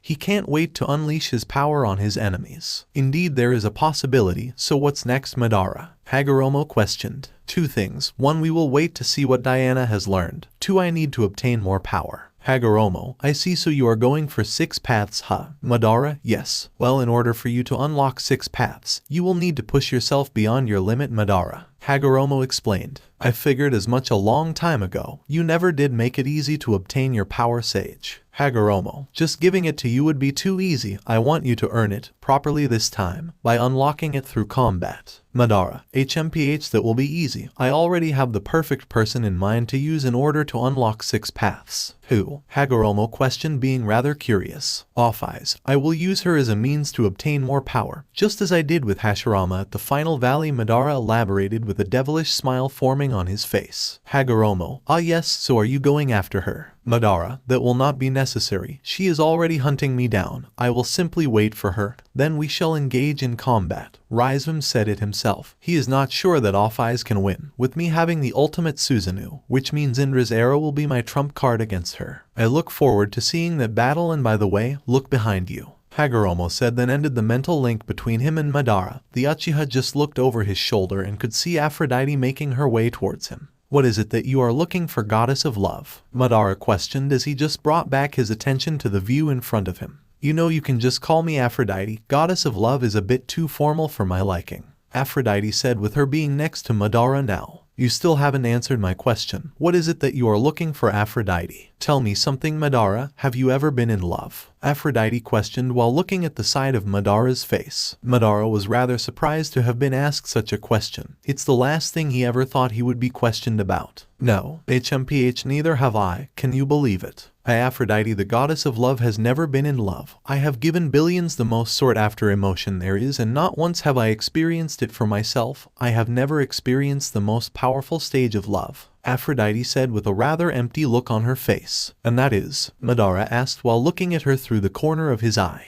To love someone more than you love yourself. How I yearn for such a feeling. I have experienced the other levels of love many times. The love for a friend, for a sister, for a brother, for a mother, and for a father. The love for your devoted followers and servants. I have experienced all the other different types of love, but not the love for a significant other. I would sit in my temple on Olympus and just admire the bond between two lovers, embracing one another, annoying one another, surprising one another, standing up for one another, connecting with one another, and always being so close to one another. I crave for that more than you can ever know, Aphrodite said while also looking at the view in front of them. How pathetic can you be, goddess? Madara questioned, with him closing his eyes as Aphrodite's little heart-to-heart was uninteresting to him. Aphrodite was quite appalled that Madara would have the audacity to say that to her. Never in her life has she encountered a human so rude. How could you say that? All I hear is you wishing and desiring for love, But tell me something, Aphrodite.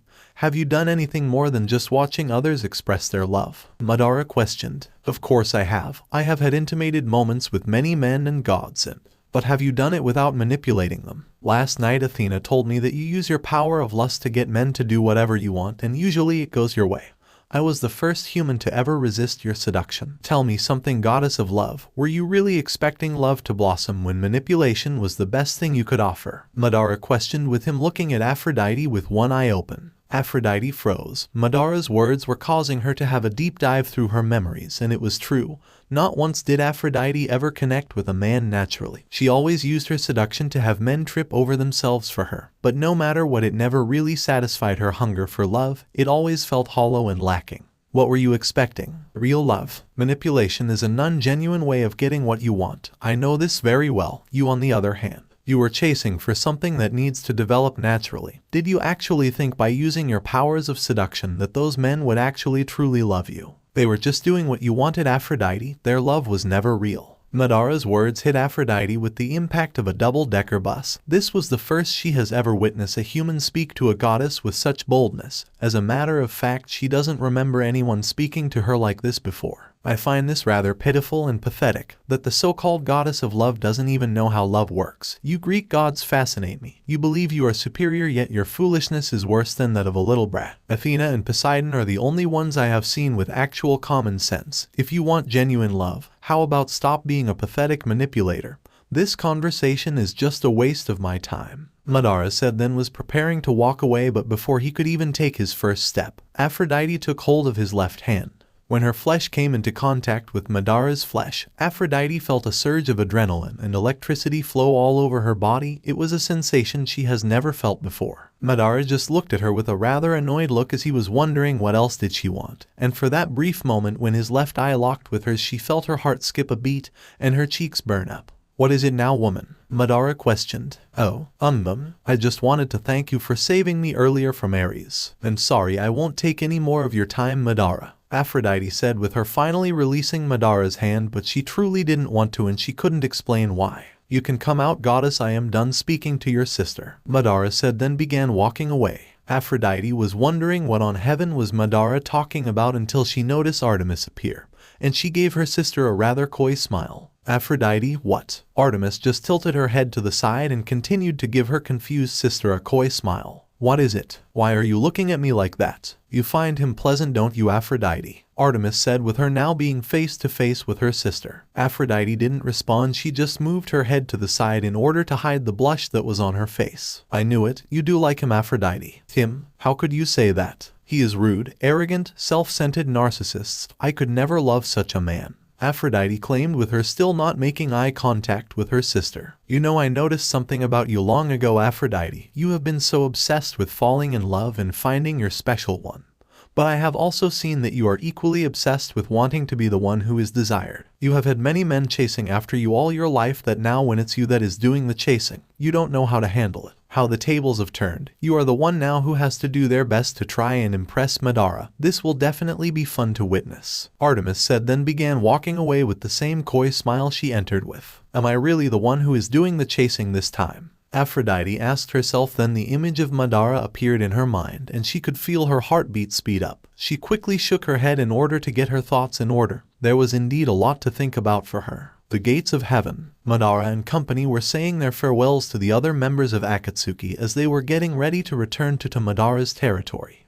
We will discuss the power of the demonic energy another time, Madara said as he was sharing his findings of the stray devil energy with some of the members of the Akatsuki. Need an extra pair of hands? Athena questioned as she could see Madara was getting ready to leave heaven with his group. Madara just looked at her with a raised eyebrow as he was wondering what exactly does she mean by that. No, my, not many would refuse that kind of offer from the goddess of war and wisdom, Athena said, being rather amused that Madara rejected her. I am not many, so why don't you tell me what you really want, Athena? Madara said as he could read her like an open book. Fine, I wish to join you, Madara, Athena admitted as she could see Madara has figured her out. Now why, as you so proudly say it, the goddess of war and wisdom would want to join the human Madara Uchiha? Madara questioned with an intrigued look on his face. That's simple, I find you fun. My home Olympus has been destroyed and my family can be rather underwhelming sometimes. I seek adventure and a means to get my blood pumping, and what better way is there than join the man who shocked my father with a lightning dragon?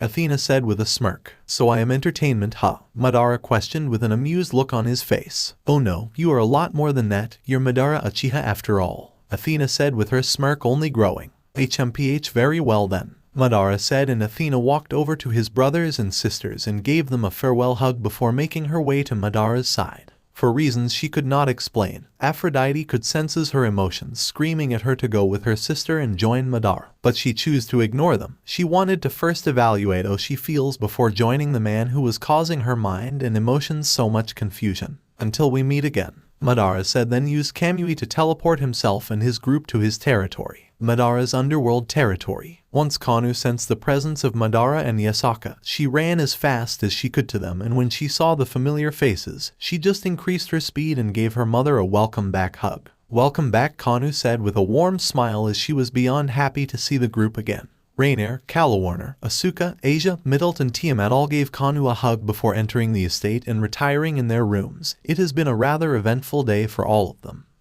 Excuse me, but who exactly are you? Kanu questioned as she was not familiar with the new face in the group. Oh, forgive me, but my name is Athena, Athena said, giving Kanu a warm smile. Kanu just froze in shock. She couldn't believe she was in the presence of the greatest goddess known in the Greek world. Wait, as in the Athena, the goddess of war and wisdom? Kanu questioned in disbelief. Indeed, that is who I am. No ways. I have read books and heard stories about you. You are so amazing, Lady Athena, Kanu said as she gave her a respectful bow. Oh please, you can just call me Athena. How about we go inside and you and Athena can get to know each other, Kanu, Yasaka suggested, and the three of them just entered the estate, leaving Madara and Issei to themselves. Issei, sensei. Madara, I lost a friend today, Issei said with an emotionless face as images of Hercules and Zafina laying in a pool of their own blood flashed in his mind. Yes, you have, boy, Madara said while looking at him with one eye. They were innocent. They didn't do anything wrong, and yet Hercules and Zafina were killed in cold blood,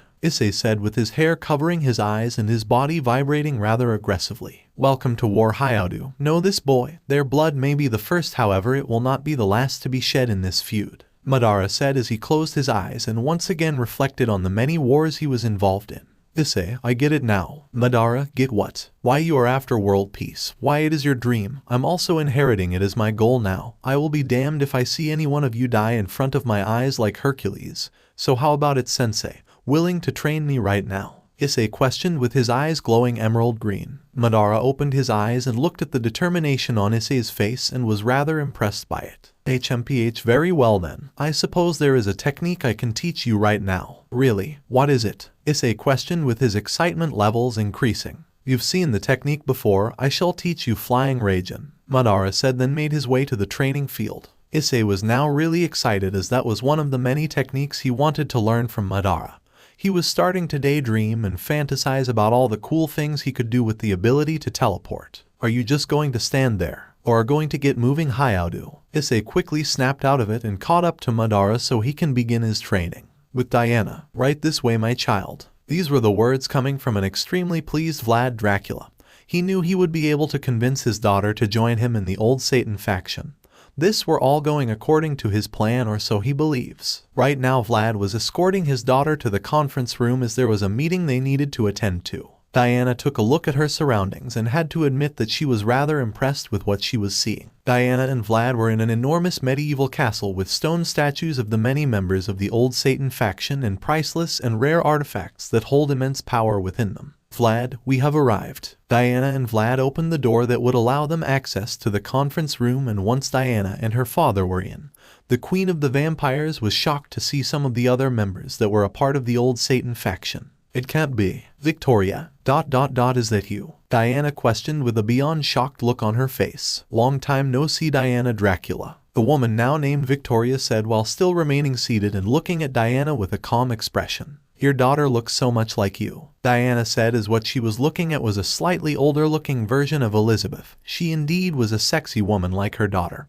but the difference with Victoria was that she held a more serious look than Elizabeth. How is Elizabeth anyway? She has always been an unruly child, Victoria questioned. I suppose she is all right. She just is very battle-hungry, but otherwise she is all right. HMPH. Indeed, that is my daughter. I heard what she did to my favorite city, London, with her quarrel with Madara Uchiha, Victoria said as she now rested her cheek on her fist. I heard you were assassinated during the First World War, Diana said as she still couldn't comprehend how Victoria was still breathing. Sure, her family is known to be immortal, but Victoria has been gone for so long the world just accepted that she was killed. Oh, that little thing. I staged that. It was a way for me to become a ghost and operate freely as well as join the old Satan faction, Victoria stated. Whenever I hear your story, it always reminds me how devious you can be, Victoria, a voice said as other members of the old Satan faction entered the conference room from another door. Loki, you here as well? Diana questioned, being rather surprised that Odin's adopted son was part of the old Satan faction. Of course I am. Did you really think I would be Odin's little boy forever? Oh no, I have a different plan in mind for me and for the whole of the Norse mythology, Loki said with a devilish smile. And one by one familiar faces began entering the conference room.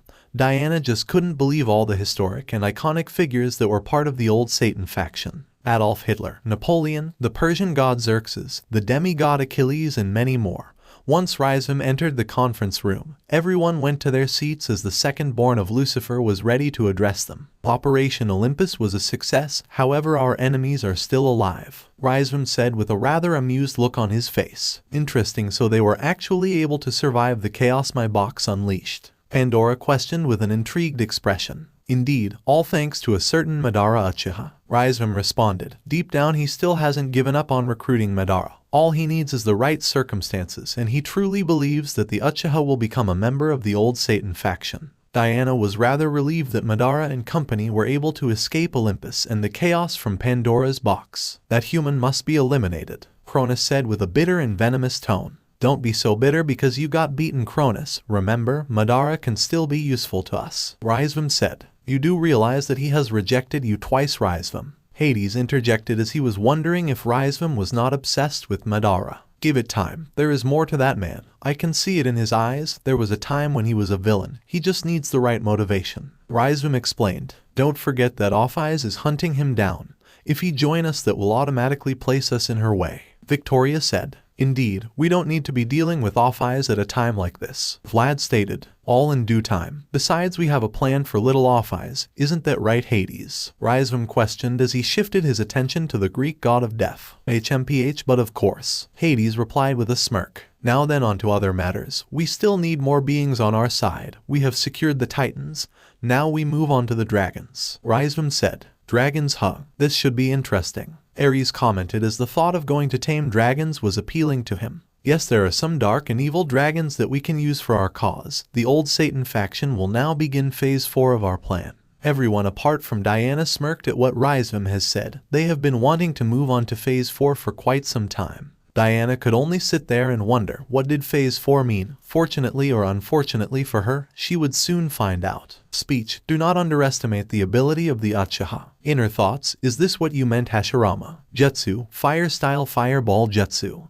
Early morning at Madara's territory. And that is all Queen Diana has to report, my lord. These were the words coming from one of Madara's vampire servants as she was briefing Madara on what Diana has shared with her. I see. Very well then, you may leave me. Yes, my lord. And with that, the servant teleported away, leaving Madara to his lonesome. The Uchiha was currently sitting at the edge of a cliff with his right leg dangling and his left knee raised, with him resting his left arm on his elevated knee. He was currently looking at the view of his territory from one of the highest points in his territory. He wished to be somewhere where he could process all this new information without all the excessive noise produced by his group. The old Satan faction sure knows how to use a victory, Indra stated as he began the mental link with the other two sharing and wielders. Indeed, they are not taking a moment to slow down or to celebrate their victory. They are immediately working on their next phase, Hagoromo said as he was next to join in on the conversation.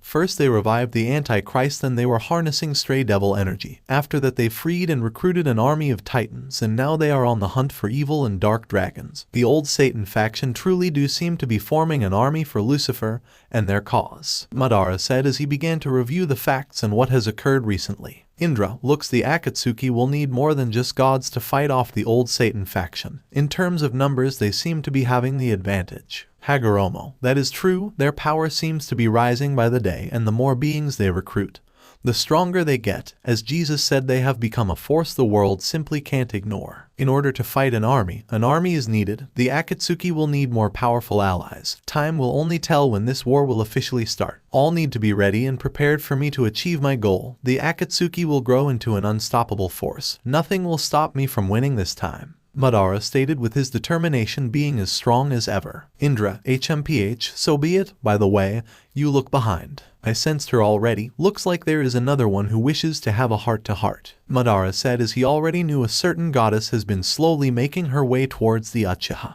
Indra and Hagoromo ended their mental conversation with Madara in order for him to attend to other matters. So what is it that you looking for, Athena? Madara questioned as now Athena was standing directly behind him. I shouldn't be surprised that you were able to sense me, but I'm still impressed that you were able to tell it was me without even looking. For all you know, I could have been Tiamat or Yasaka, Athena said with a smirk while looking at the back of Madara's head. Sensing you is child's play, Athena. Besides, you give off a very unique type of energy.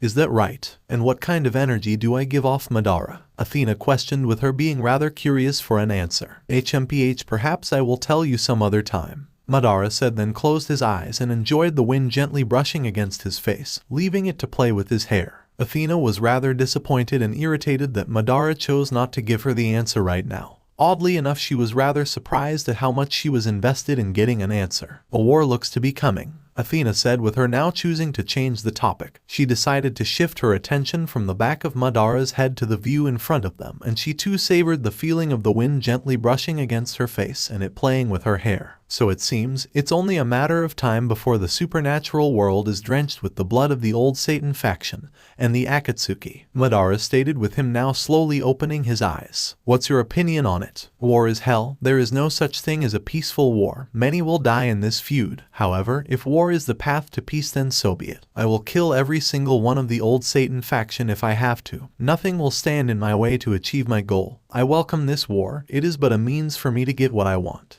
Athena couldn't help but smile at his response. His answer just confirmed to her that indeed Madara is not an ordinary individual, and with her also being the goddess of war, she did find it rather attractive that Madara chooses not to run away from the possibility of a war. Rather, he welcomes it with open arms. You do realize there is a possibility of your followers dying, right? One of them could be a victim of this war. There is even a possibility that all of them could die from this war.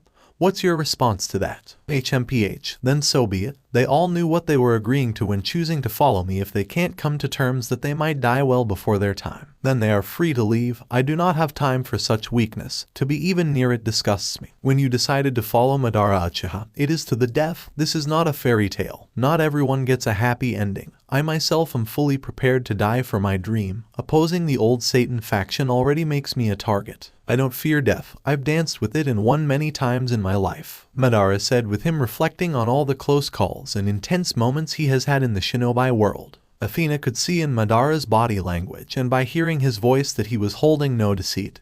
What he was saying was 100% true. Does the same also apply to me? Madara closed his eyes and opened them once again, but this time with the Sharingan now activated, and within an instant all the surrounding area and Madara himself disappeared, leaving Athena to just be standing in a black empty void.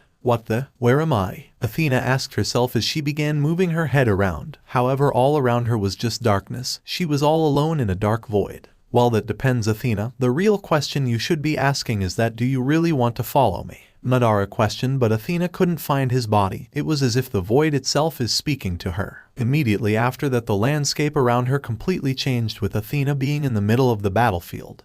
But it was a complete wasteland. All around Athena she could see mutilated corpses of humans wearing strange clothes and what seems to be headbands strapped onto their foreheads. As I told you before, Athena, when you follow Madara Uchiha, it is to the death. Athena turned around and could see Madara sitting on a pile of corpses with a flag donning the Uchiha crest beside him, flapping ever so menacingly in the wind. You think I'm afraid of conflict? Athena questioned as she was the least bit intimidated by Madara's little show. Of course not, Athena. You are the goddess of war, conflict is your specialty.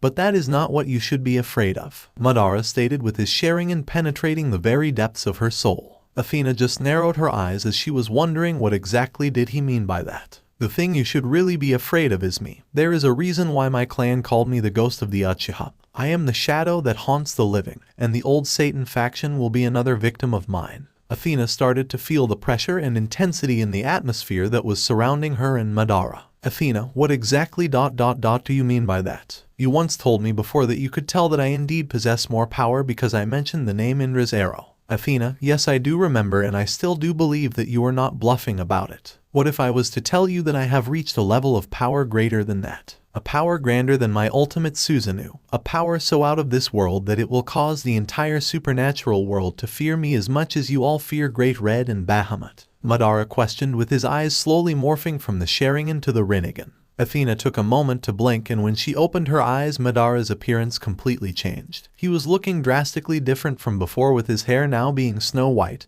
and his skin changing to a more pale complexion. His attire changed as well, with him now being covered in a full-body garment composed of black pants, black gloves, and black boots with a flowing white robe with some strange markings Athena has never seen before spread across his chest. But it didn't end there. Athena was quick to notice 6 black orbs floating behind Madara's back, as well as he was holding a thin black staff in his left hand. What am I looking at? You look more like a god now, Athena said in complete shock and awe as she was not able to comprehend what her eyes were seeing. Correction, you are looking at a being greater than a god. If seeing my ultimate Susanoo is amazing to you all, then what you see before you now will completely terrify you all, Madara stated, with him now appearing just in front of Athena at speeds that she couldn't even keep up with. For the first time in an extremely long time, Athena was intimidated. Never in all her life did she think a human could make her nervous.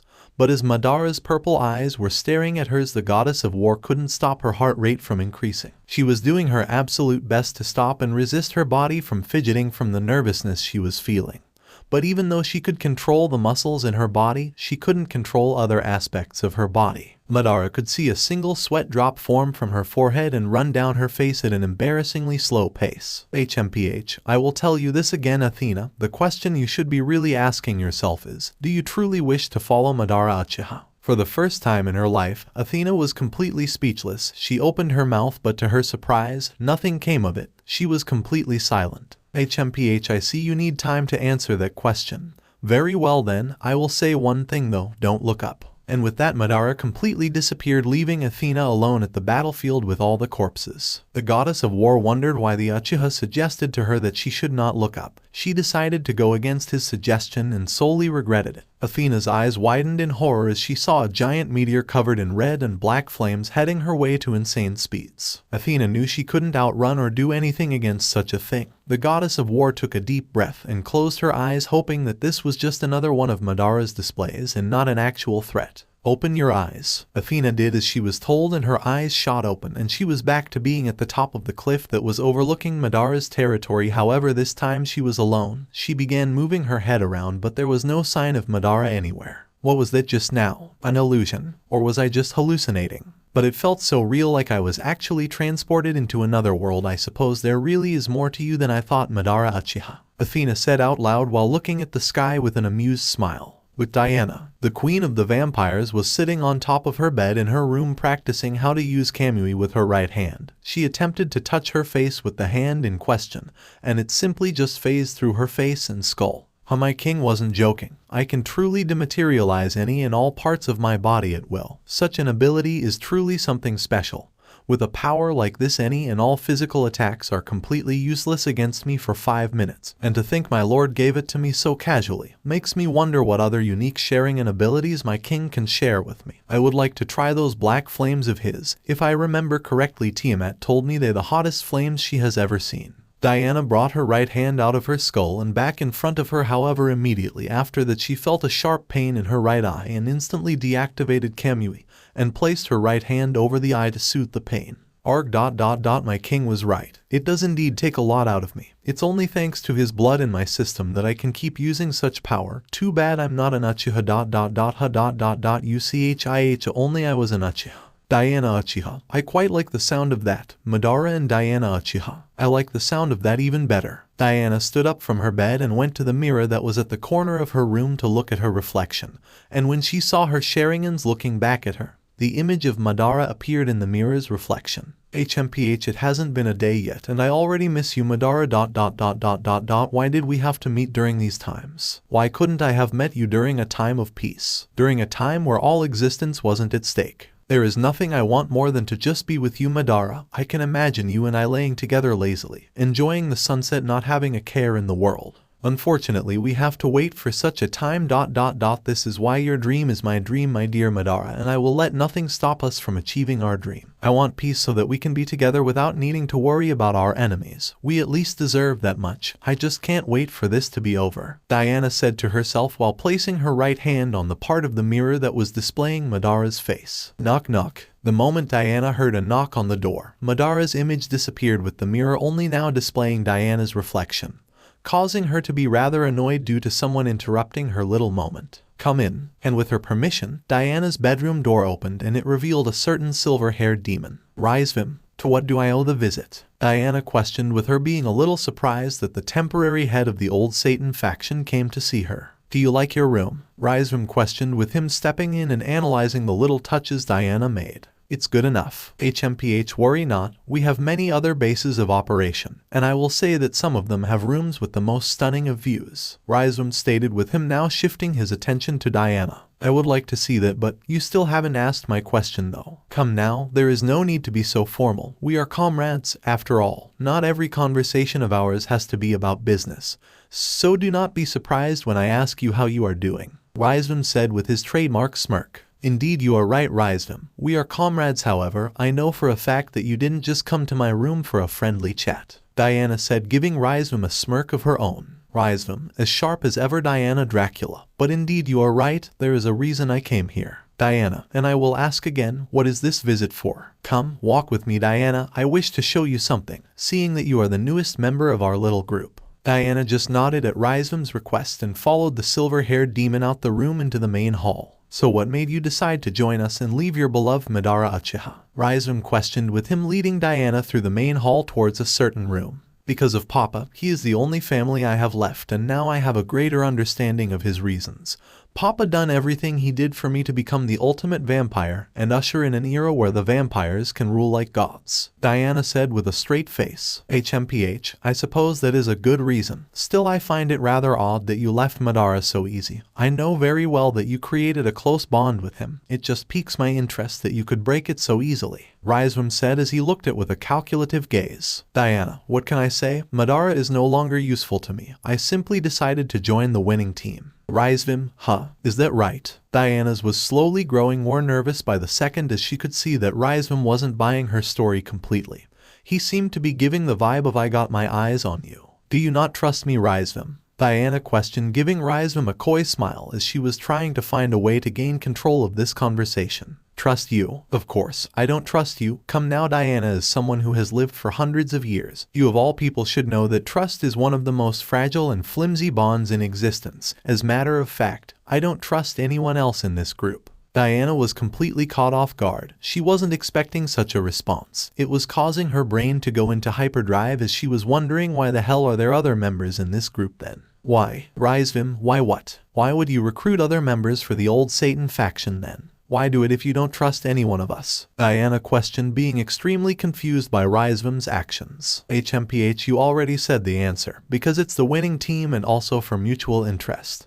Every single one of you here wants something, whether it be power, riches, glory, territory, success, and so on. Every single member of the old Satan faction desires something and has their own agenda. That makes things rather simple and easy because by joining up we can all get what we want. That is a true bond. Once the old Satan faction wins, every single one of its members wins. I don't have time for trust. This is not a family. It is simply a business transaction. By joining us, you will get something in return. Now that is a bond stronger than any form of trust or faith, Raizvim stated with a devilish smile. Diana was completely speechless. Rizvim's little explanation completely left her silent. She didn't know to respond to such a response. I don't care about trust Dracula. I want to know, what do you want when you join this group? Everyone wants something. I simply just give you what you want when you join the old Satan faction. A deal with the devil, huh? Diana questioned. Exactly. Since time began, my kind gives you what you want in exchange for what we want. But this time, I'm not in the hunt for souls, but in the hunt for every single one. Your cooperation. Is that why you wanted Madara? Diana asked, with her and Rizvim just a few meters away from reaching the door that contained all Rizvim wanted to show Diana. Indeed, a human like him is quite rare to find. I can see he can be quite the asset to the old Satan faction. Plus, he is someone that is better to have on your side than have him against you. Rizvim explained. I suppose that is true, but don't you think having him here will cause more harm than good? After all, Off-Eyes is on the hunt for him. Far from it. In fact, it would be perfect. Rizvim stated with a psychotic grin. Why is that? Diana questioned, being both confused as well as curious. Simple. Because Madara is the bait I need to lure Off-Eyes in for Phase 5. What's Phase 5? Nice try. But remember what I said. I don't trust any of you, so you won't get that information from me. You will simply see Phase 5 put into action when the time comes from me and Hades. Rizvim said. I suppose it was never going to be that easy, but regardless I must find out what do they plan to do with Off-Eyes and why they need my king as bait. Diana said to herself. Who knows, maybe I will give you that task of trying to recruit Madara. Perhaps he will listen to you. Rizvim said with a smirk, then placed his hand on the door handle as they finally reached their destination. Diana's inner being grew agitated at what Rizvim said,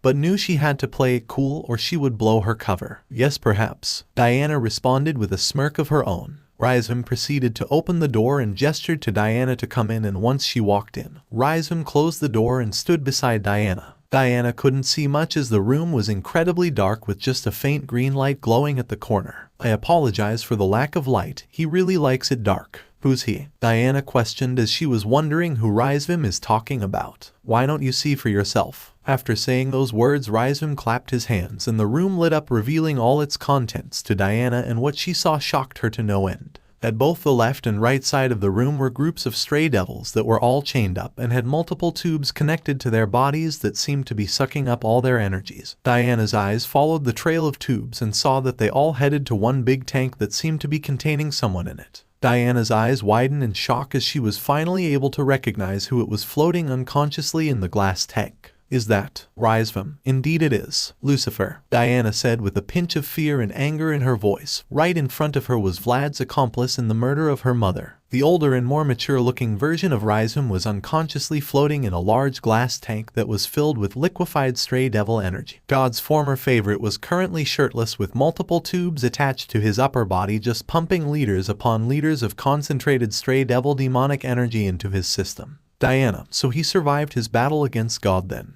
Yes, Father was able to escape with his life. God proved too much for Father even though he fused with Trihexa, Rizvim said with a serious expression. Wait, Lucifer did what? Oh, I see you don't know the full extent of my father's battle with his father. Well, allowing me to educate you, Diana. I admire and respect my father more than anyone else. However, I will be the first to admit that in terms of sheer talent, skill and power, Father couldn't hold a candle against God.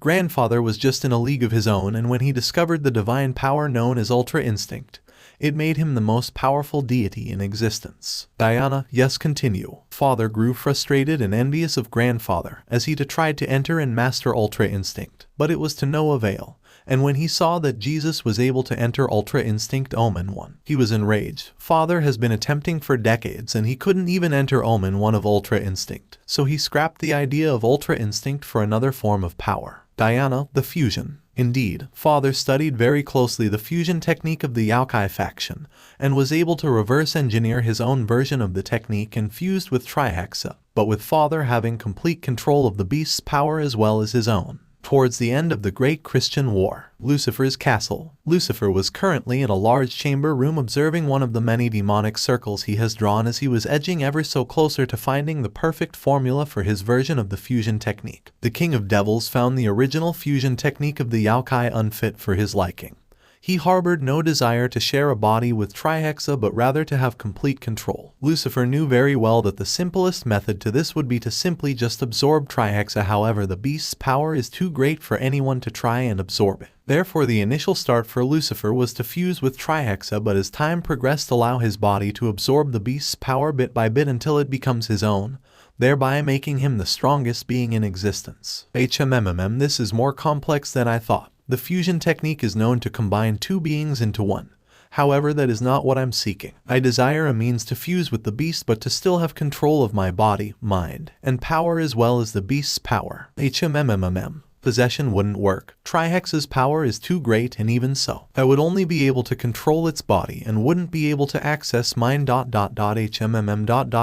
a minute. What if I was to initiate a sealing technique and allow my body to merge with the beast? Knock knock. Lucifer, enter. The doors to Lucifer's chamber opened wide as after his permission a group of devils and his second-born son entered with an exhausted look and embarrassed look on their faces. Father.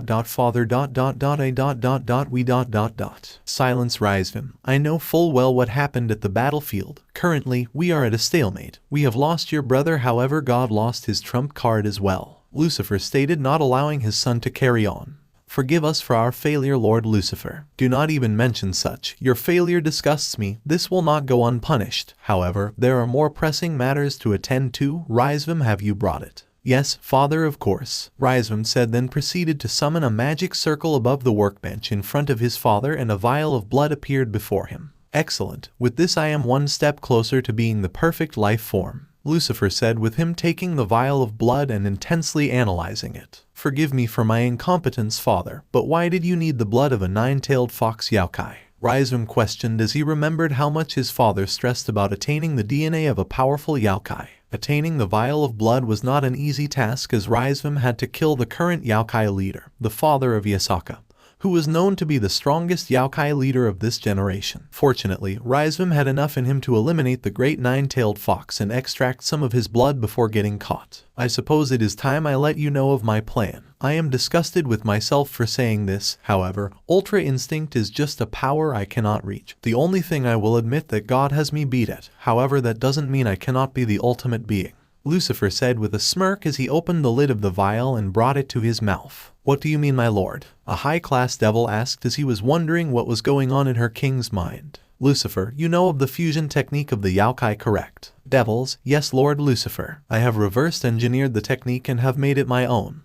However, in order to even perform my own version of the fusion technique, the caster still needs the DNA of a powerful yokai, Lucifer explained, then proceeded to drink the blood and immediately felt a small surge of power pulse throughout his body. But what for, Father? Why do you need the fusion technique? Rizvim questioned as he and the rest of the devils were surprised to see their leader drink the blood. Simple. I intend to fuse with Trihexa. However, my technique is different from the original version. It will allow me to fuse with the beast. However, we will not share a consciousness. I will have full control of everything, and over time my body will adjust to the massive amounts of power stored within it, and it will make it my own, allowing me to be a complete form, far surpassing anything God can attain. Even if he was to master Ultra Instinct, the combined power of me and Trihexa will be too much for him. Now come, it is time to find Trihexa and initiate my final plan. Although currently there is a stalemate, this war is not yet over. I will have my victory regardless the cost, Lucifer stated with a twisted and devilish smile, then proceeded to exit his chamber with his son and followers following closely behind. Heaven in God's throne room.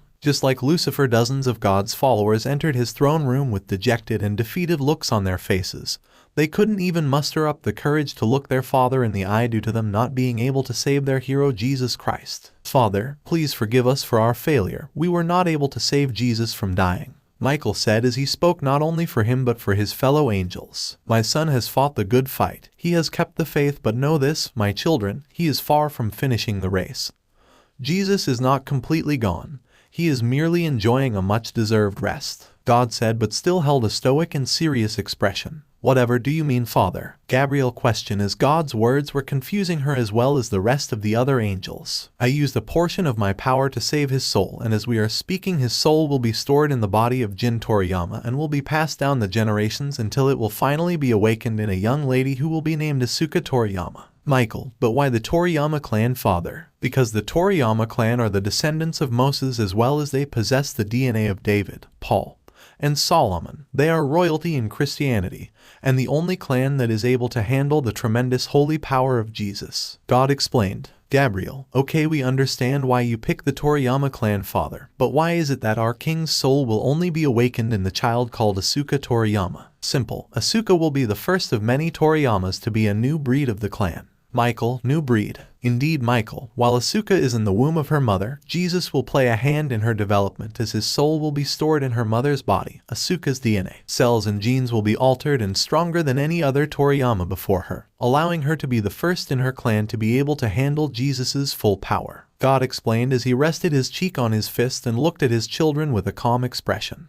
Gabriel, oh thank goodness, it would seem that not all is lost. Not necessarily. It is true that Asuka is the child the prophecy, and the one capable of bringing forth the second coming of my son, however that is also the problem. Michael, how so father? Due to Asuka being the first to have the highest affinity with handling Jesus's full power, it also means that she is capable of handling the Antichrist's full power. It would seem Lucifer has copied my plan and also used a portion of his power to save his firstborn soul, and also intends to store it in the Toriyama clan and use Asuka to awaken his child's soul. Therefore Asuka truly is the child of prophecy. She will either be Christianity's salvation, or it ends. The poor child will suffer greatly as both souls will wrestle for control. May the child stay strong. We will pray for her success, Father, Gabriel said with a reassuring smile, and her fellow brothers and sisters joined her, giving their father a warm smile. Please do, my children. With Lucifer, earth-shaking and massive explosions. This war cry was coming from a screaming Lucifer as he was enthralled in an intense battle to make Trihexa submit.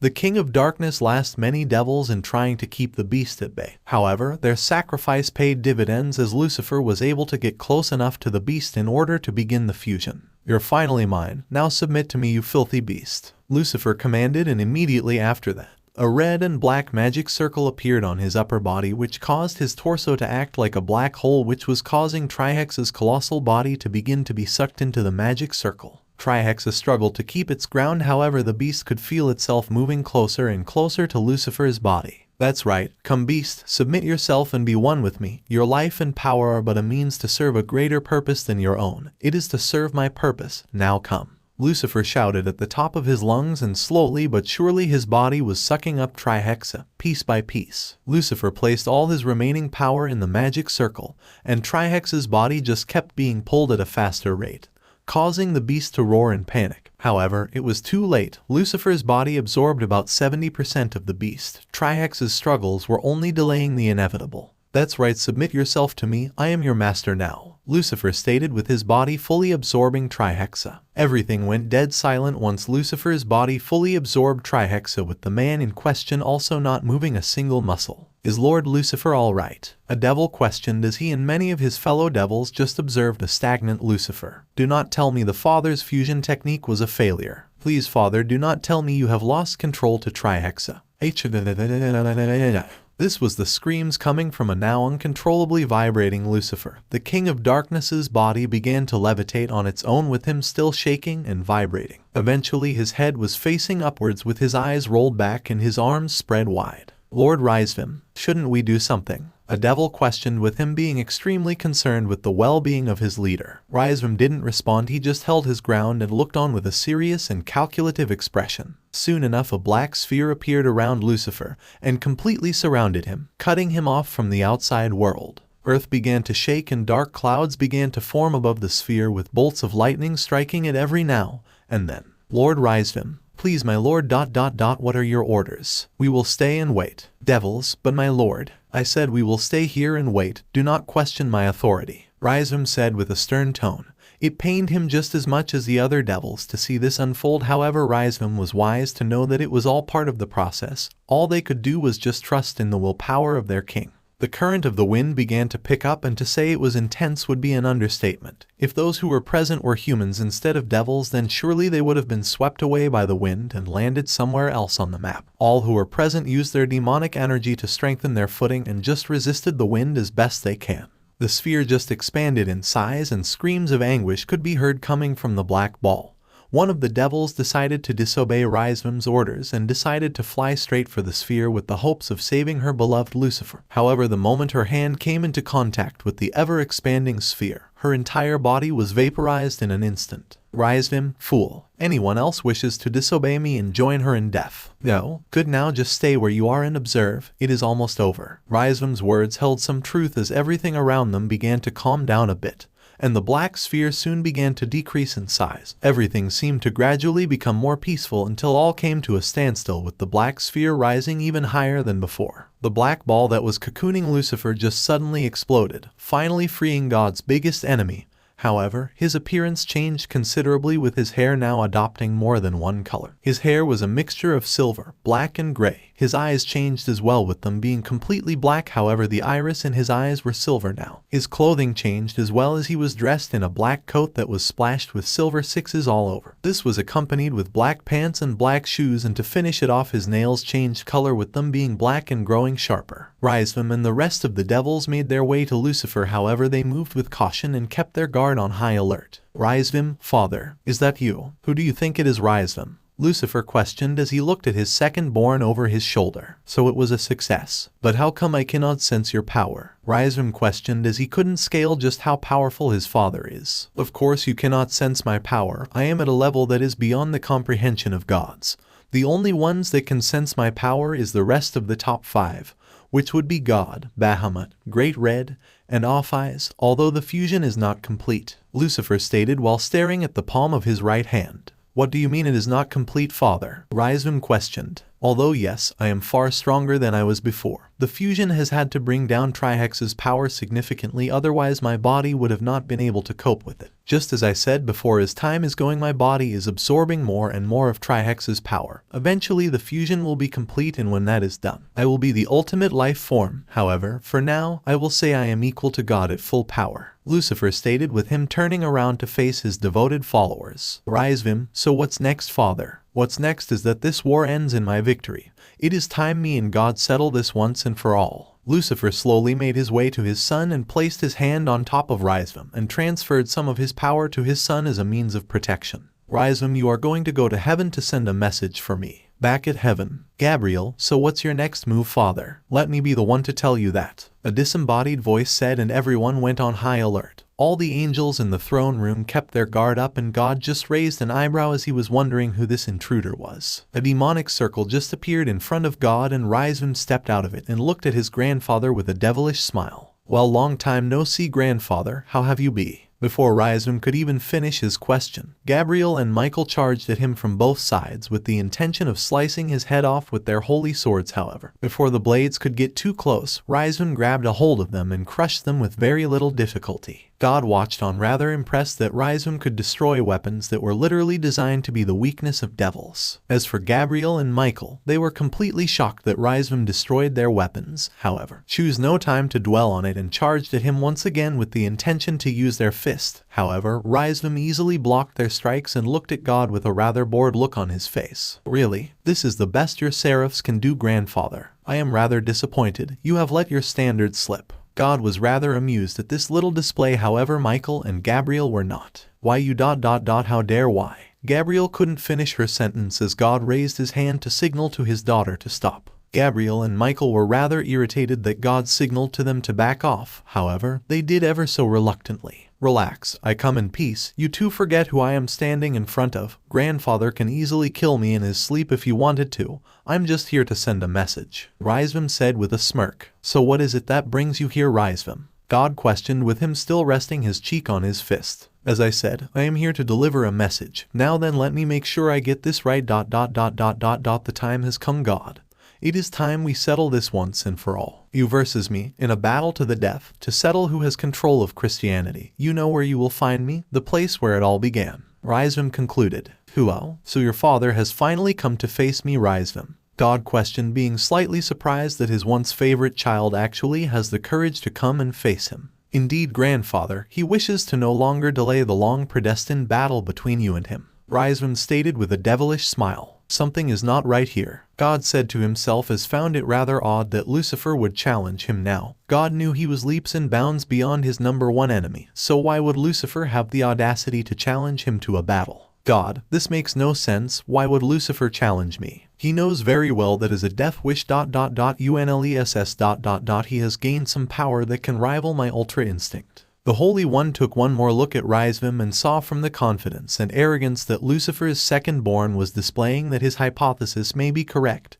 This caused God to adopt a more serious and focused expression on his face. He has gained new power, hasn't he, Rizvim? Rizvim remained silent and just allowed his smile to expand even further, and that all but confirmed God's hypothesis. God, what can it be? What power can Lucifer possibly obtain that can give him the confidence to face me? I know he sealed Bahamut not long ago, but even so, if he was to use my best friend against me, that wouldn't be enough to defeat me. So what exactly does Lucifer have up his sleeve? Unless ... and it can't be ... even he is not mad enough to use it ...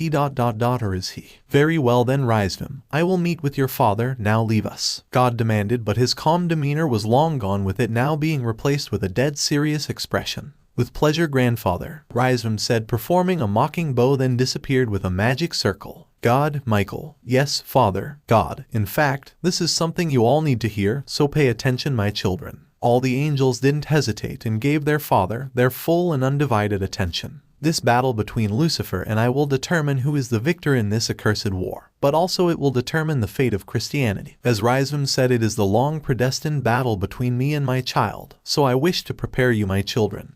If Lucifer did what I think he did, then I may not return, God said with a dead serious expression and tone, and it sent shivers down the spines of his angels, as they have never seen their father this serious before. What do you mean you may not return, father? Gabrielle questioned, with her fear levels slowly rising as she was not liking what God was insinuating. God hesitated to answer her question.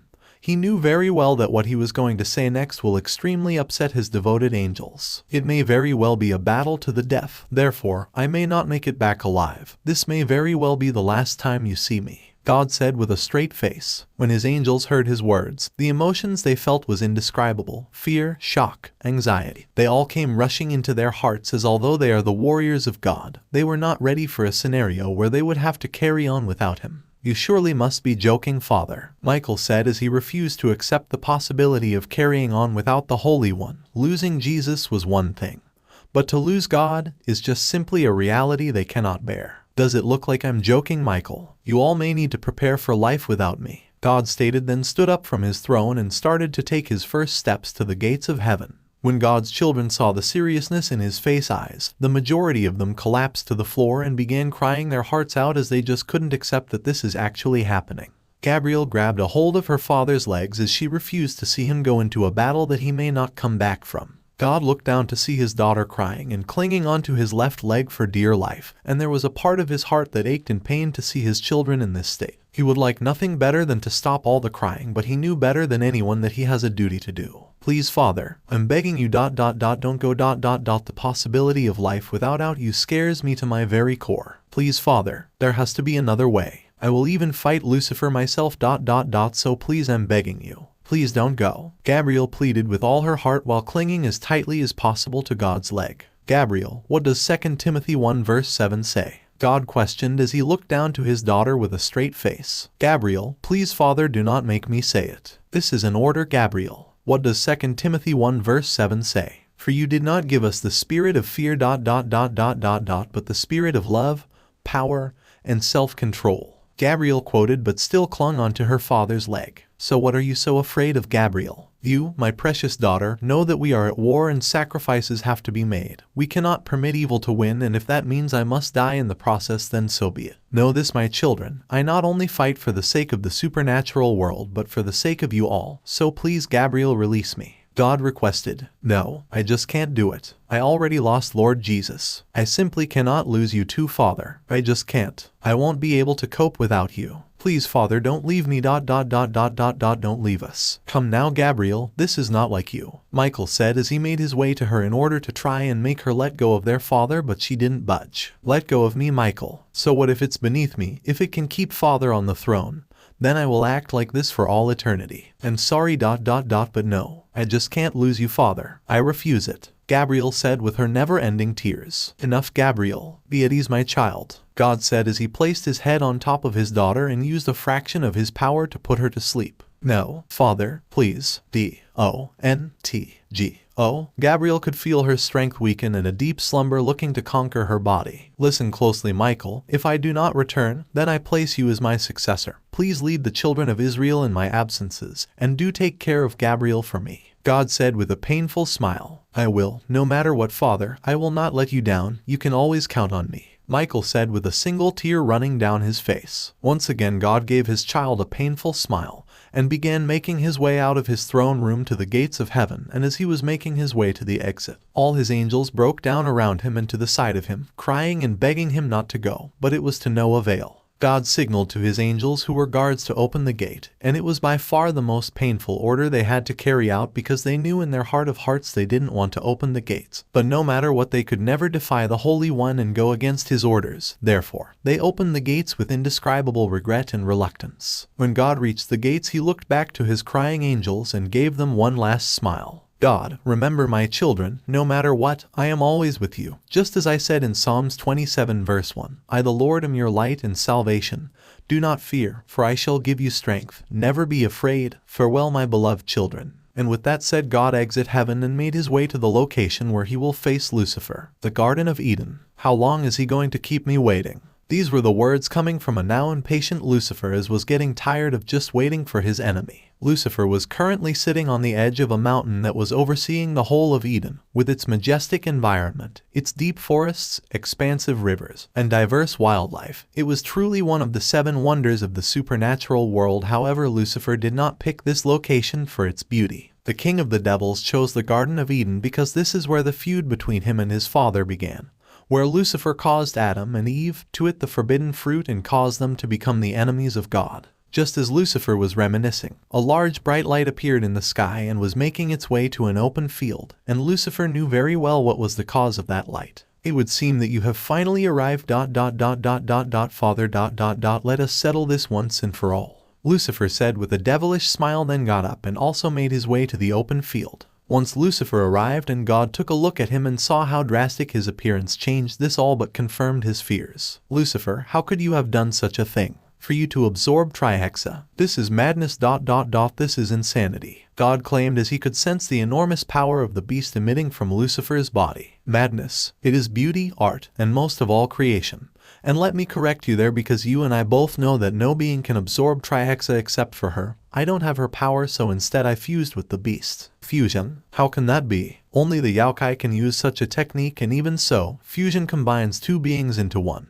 But I can only see your consciousness having control, God said as he was making sure to analyze every aspect of Lucifer's appearance. HMPH, it's my own personal fusion technique inspired by those animals, and as for the fact I am not a yokai, well, even you can connect the dots, Lucifer said with a twisted smile. Of course you had a hand in the death of Yasaka's father, but why, Lucifer, what do you hope to achieve? You have completely eradicated the sages, manipulated and used the Draculas, sealed away my best friend, and ignited the flames of this accursed war.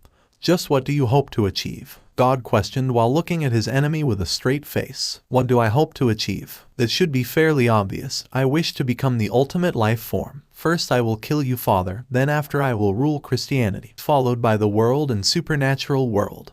Then finally I will go after her in the one in control of all reality, Lucifer said while forming a dark ball of energy in his hand and admiring its beauty. And you genuinely think you can challenge her? She is the direct rival and opposite of Trihexa. You won't stand a chance against her. Your power is immense, but your fusion has also weakened Trihexa's power greatly. This power of yours has only made you on my level now, Lucifer. How do you suppose you can challenge her with an incomplete technique? How about you take a closer look, O Holy One? Lucifer suggested, then made his way to his enemy. God did as Lucifer suggested, and when he did, it shocked him to no end. That's right, Father, the technique may be incomplete now, but as time keeps going, my body is making more of Trihexa's power my own. Eventually all the beast's power, as well as my own, will be at my disposal, making me the ultimate being. So as we keep on speaking, my power keeps growing. Soon I will be at a level that is beyond your reach, God, Lucifer said with a twisted smile while placing his left hand on God's shoulder. So this is it, huh? The long predestined battle between good versus evil, father versus son. I held such high hopes for you, Lucifer. There was a reason why you were my favorite. If only you were able to reach your potential. God said with a rather sad and hurt look on his face. HMPH, don't worry, Father. I have high hopes for me as well. Once I kill you, you can rest easy knowing that not only did I meet your expectations, but also exceeded them. Lucifer said as he took his hand off God's shoulder and just looked him in the eye. You will never win, Lucifer. There will always be someone or something that will stop you. Reality doesn't belong to you. It belongs to all of us. Why can't you understand that, my child? It's not too late, Lucifer. There is still time for redemption. This madness just cannot be allowed to continue. There you go again with you talks of redemption. Enough of that nonsense. If you wish to stop me, then you must kill me right here and now, because I will never stop trying to fulfill my goal. No parent wishes to kill their child, let alone a father wishing to kill his son.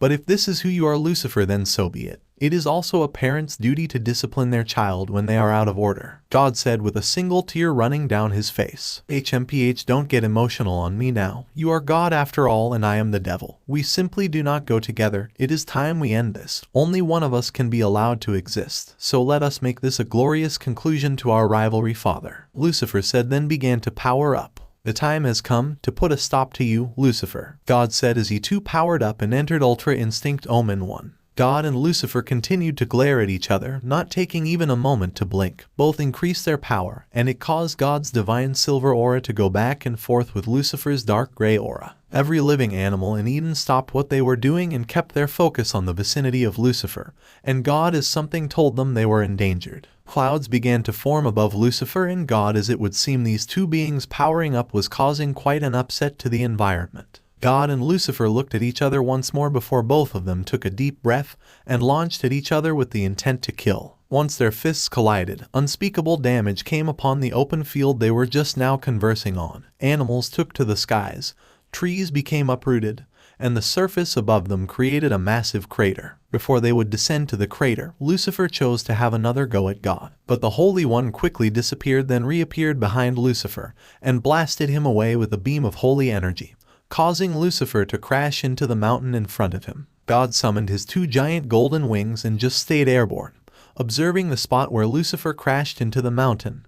However, he did not have time to even blink as Lucifer emerged from the hole in the mountain and blitzed his way to God with blistering speed with the intention of punching his head off. Due to Ultra Instinct self-movement, God was barely able to dodge Lucifer's punch. However, Lucifer was able to scratch God's left cheek, which now started to ooze blood. Is dangerously fast, God said to himself while placing his fingers on his cheek to confirm if indeed he was bleeding. HMPH, that is the first of many scratches you will be obtaining in this battle, God, Lucifer said as he too summoned his two large demonic wings. They launched at each other once again and their fists sent shockwaves all over Eden. God quickly created some distance between them and summoned 100 holy swords in front of him and launched them towards Lucifer, who just smirked and created a ball of dark energy in his hand and launched it towards the incoming swords, which completely vaporized them. However, the swords were only a decoy. God appeared behind Lucifer once again with the intention to stab him with a holy sword. However, Lucifer caused his aura to increase, which acted as a barrier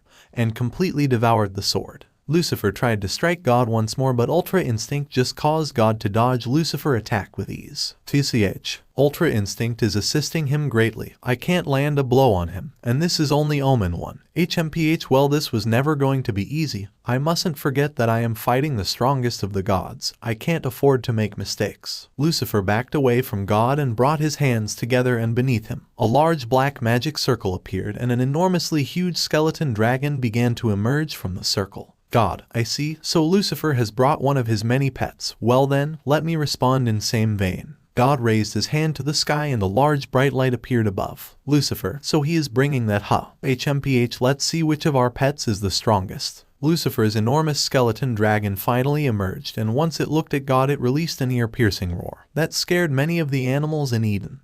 The undead dragon flapped its bony wings and took to the skies to level itself with its master. Lucifer landed on top of the dragon's head, and when he looked up at God, he could see that his father's pet had finally emerged from the light, and was more than happy that God picked one of his favorites to battle Lucifer. A flaming gold phoenix spawned from the light and flapped its wings ever so gracefully. Many of the animals thought that the phoenix was the god of the animal kingdom.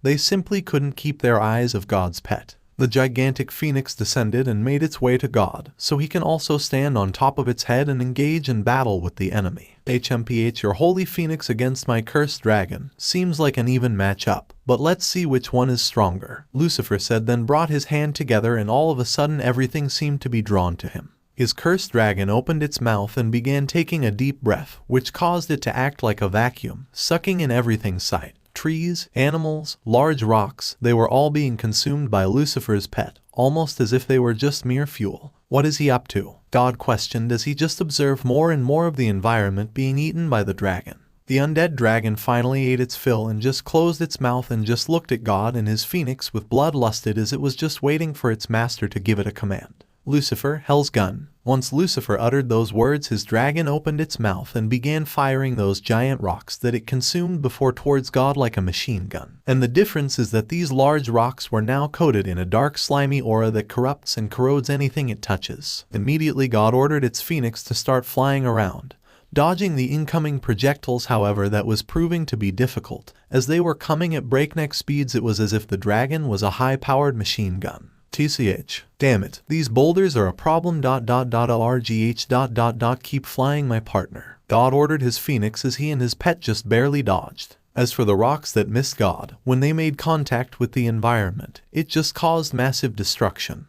Mountains began to break down, rivers began to dry up, and the lush green life began to die and rot bit by bit. My garden, damn you, Lucifer. God cursed in anger as the destruction he was seeing to his masterpiece was fueling his rage. If you don't like it, do something about it, Holy One. Lucifer mocked. God had enough of the running and ordered his phoenix to head straight for Lucifer's dragon, and as the rocks were heading straight for them, God and his pet just outmaneuvered them on their course to attack Lucifer and his pet. While on their way, God raised his right hand and created a giant light spear above it with the intention of eradicating Lucifer's pet dragon.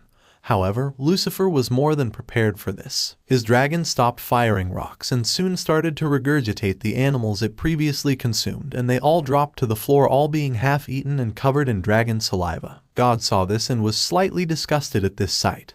But more than anything, he was wondering what Lucifer was planning. Lucifer, for this moment, removed his focus on God even though he was still incoming and gave it to the half-eaten, decaying animals that were still trying to get their bearings. He extended his right hand and each animal was hit with a blast of energy. Before God could get too close, Lucifer ordered his dragon to jump back to create some distance between him and God.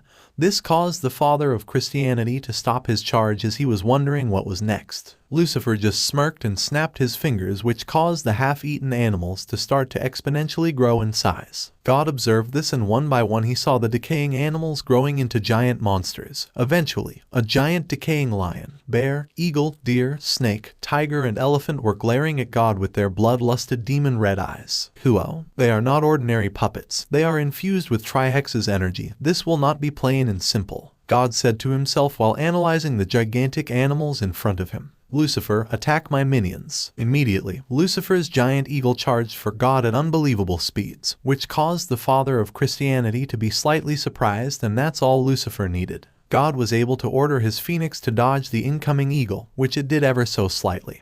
But as said before, that was all Lucifer needed. He just wanted his eagle to be close enough. Lucifer, hell's grenade. Boom. Lucifer's eagle exploded on command, which caused God to take flight due to the blast, while his phoenix crash-landed due to it being badly injured. Lucifer's animal puppets took this moment to rush the phoenix while it was down and gang up on it, which was proving quite the strategy. The giant snake wrapped itself around the phoenix and began squeezing the life out of it, while other animals attacked any part of the body that was not covered by the snake. God's pet was desperately struggling to stay alive. However, that was proving to be quite the challenge. All it could hope for now was for God to save it, as due to the power of Trihexa that was boosting these giant animals, it was interfering with the phoenix's ability to regenerate. Everything came to a standstill as they were all wondering what was causing such a ferocious war cry. God emerged from the rubble he was in with his aura being much more intense, and when Lucifer took a look at his silver eyes, he could see God was very much angry. Huo, Omen 2 Ha. Well then, looks God is taking this more seriously. God wasted no time and blitzed his way to the giant animals, and when he was in contact he punched the giant lion with such force that it came like a speeding bullet towards Lucifer. God's former son just raised his right hand and blasted away the incoming lion with a demonic ball of energy, which caused blood to be splattered everywhere. However, little did Lucifer know that God was using the lion as an object to obstruct Lucifer's vision. Once the lion exploded into a bloody mess, God immediately appeared in front of Lucifer and gifted him a skull-cracking punch.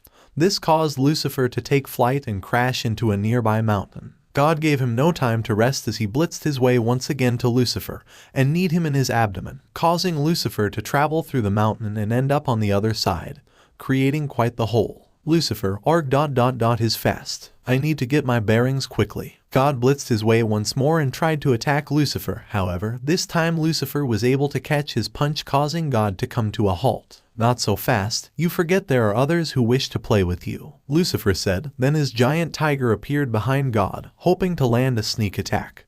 But to Lucifer's surprise, God didn't even flinch.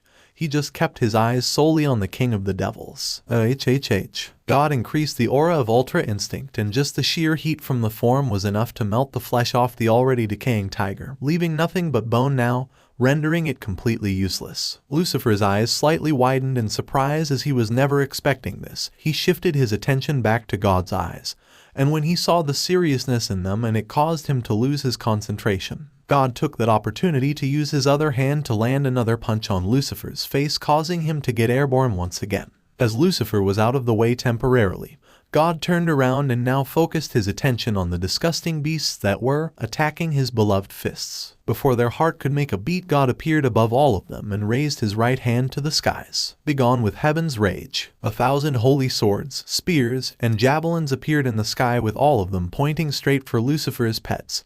God snapped his fingers and his divine punishment came down upon the beasts, but also on his beloved Phoenix. Once every single weapon hit their marker, the dust began to settle, and once God got a clear visual, there was nothing but destruction. Everything was eradicated. From the beast to his Phoenix to the surrounding environment, it just looked like a wasteland with no sign of life. All God could see was soil. God decided it was time to stop being God the Forgiver and start being God the Divine Punisher. He just looked at the destruction he caused to his beloved Eden and held no remorse. He knew now more than ever that this will be a battle to the death, and Eden will just be a victim of God and Lucifer's brawl. God saw a small speck of fire emerge from the soil, and it brought a smirk on his face as he knew very well what was the cause of it. The speck of fire grew into a blinding light, and once it subsided, God's Phoenix stood tall once again, ready to go for another round of fighting with Lucifer and his dragon. Good thing you are known as the bird that rises from the ashes, otherwise I wouldn't have been able to launch that attack, my pet, God said to his Phoenix with a smile. The Phoenix just brought its head closer to God and began rubbing it against his body. I'm glad you are here with me, my partner. Now come, we still have a job to do, God said while stroking the head of his Phoenix.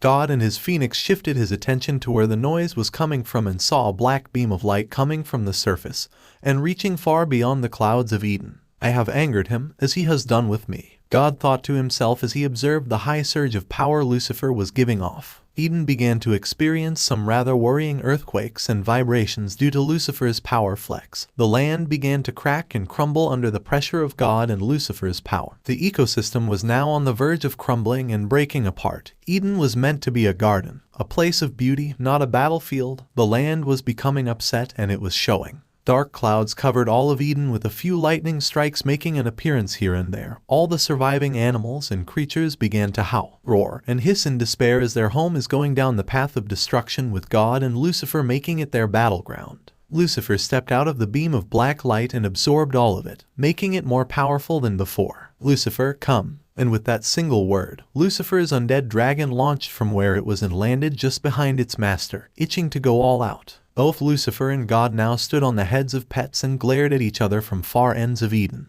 Both were getting a bit more serious, but were not yet at full power. Lucifer, G-O-O-D-D-D, God, L-U-C-I-F-F-E-R-R-R-R-R-R-R-R. Christianity's creator and #1 enemy launched at each other at hypersonic speeds, and when their pets collided it caused a catastrophic shockwave. The second their pets butted heads, God and Lucifer jumped off their heads and proceeded to cause their fists to collide, which caused an even greater shockwave, damaging a good portion of Eden. Two separate battles began to ensue, of Lucifer versus God and the Phoenix versus the Dragon. As for God and Lucifer, both of them looked like lines colliding with one another to the average naked eye. The two opposing forces of Christianity constantly went back and forth with one another, landing punches, dodging kicks, and all round just trying to overpower one another. Every time their strikes connected, a bolt of lightning would make an appearance in the background, visually showing how unhappy Eden is with this brawl. As for the Dragon and Phoenix, they were locked in an intense stalemate of fire breathing with no side showing any sign of victory.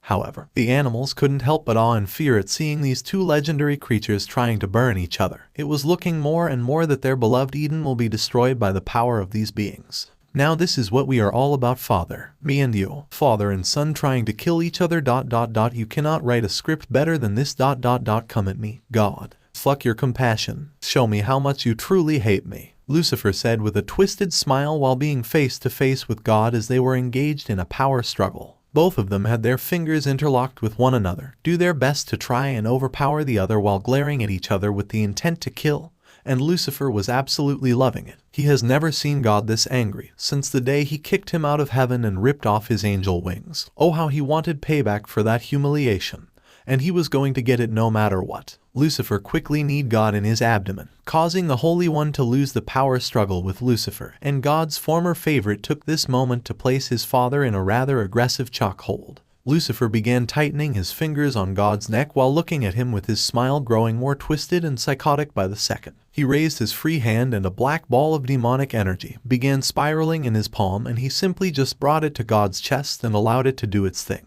God was sent flying due to Lucifer's attack, causing him to crash into multiple mountains. Damn it, Lucifer's attacks are getting stronger. ... If this carries on, I will have no choice but to enter Omen 3. God said as he emerged from a hole in the fourth mountain he crashed into with his robe starting to take some serious damage. Lucifer wasted no time and blitzed his way to God, intending to kick him in the face, but God caught his leg and threw him away as far as he can in order to create space between them.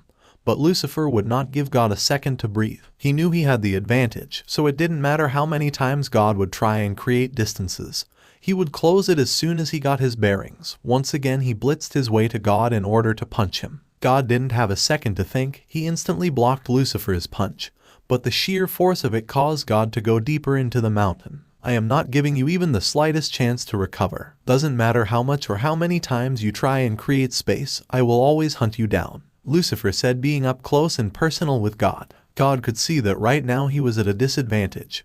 That power Lucifer just had brought him more power than God intercepted. He needed space. Being stuck inside a mountain with Lucifer right in front of him was not an ideal situation. He needed a diversion and had the perfect ability for it. Holy light. God's body radiated a blinding light which caused Lucifer to temporarily lose his vision. God took this opportunity to punch Lucifer away and get out of the mountain. However, the minute God got out of the hole, he immediately had to start dodging as a laser beam came charging his way. Lucifer had a third eye on his forehead, emitting a powerful laser beam towards God, but was growing more frustrated at the Holy One, because he just kept dodging and ducking the laser beam. TCH ... If that thing so much as touches me, I am in trouble. But this is a problem now. Lucifer has the perfect attack that allows him to keep his distance while still being able to attack me. Looks like I will need to enter Omen 3 in order to. God couldn't finish his sentence as he had to dodge an incoming laser beam. When God looked behind him, he saw that the laser beam completely sliced the mountain into two, further confirming his resolve to avoid that attack as much as possible.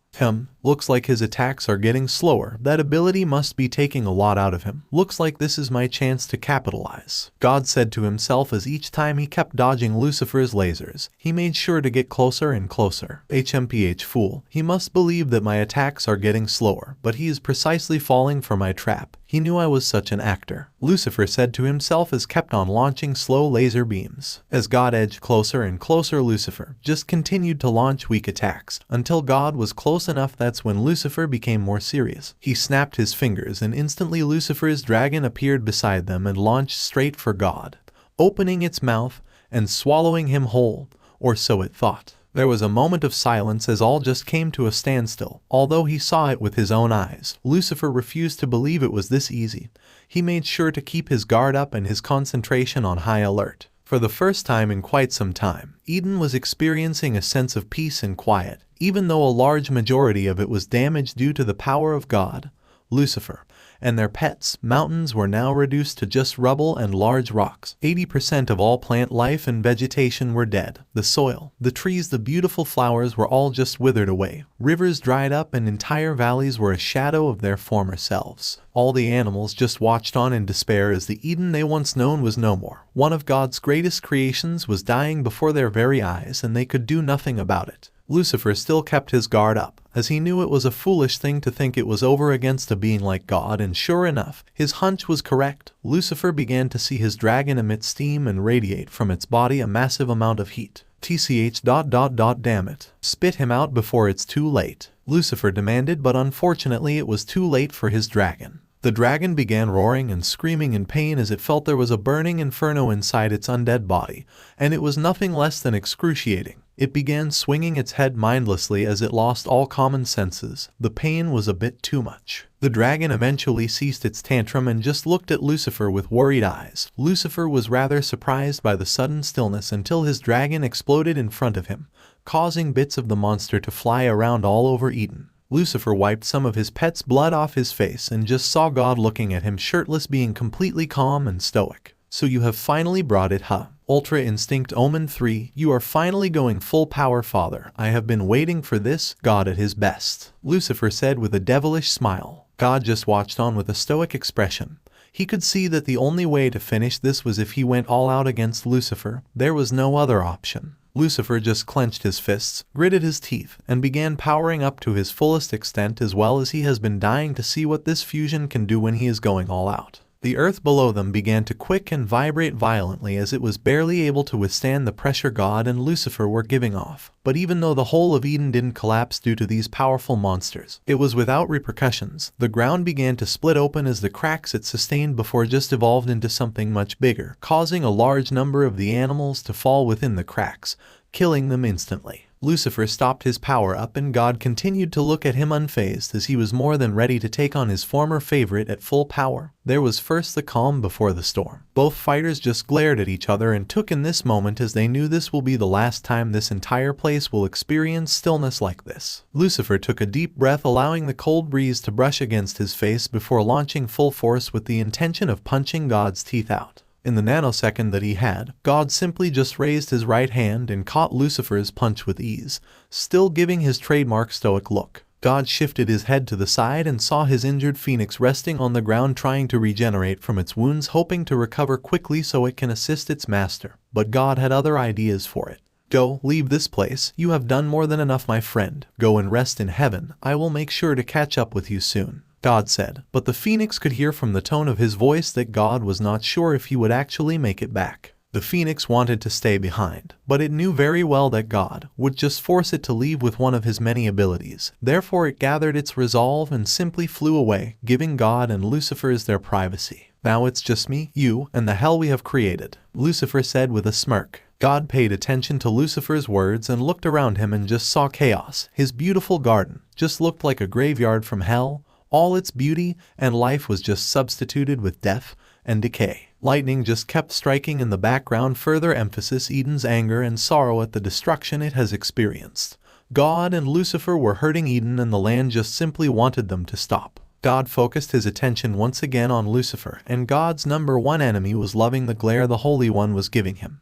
He absolutely loved how he was the only one who could truly get under God's skin and break his composure. Come, enough talk. We now communicate with our fists, Lucifer said, then used his other hand to land a punch on God, and to his surprise, it actually landed. Although Lucifer successfully punched the Holy One, God's head only slightly moved a few centimeters as if to indicate that Lucifer's punch was nothing.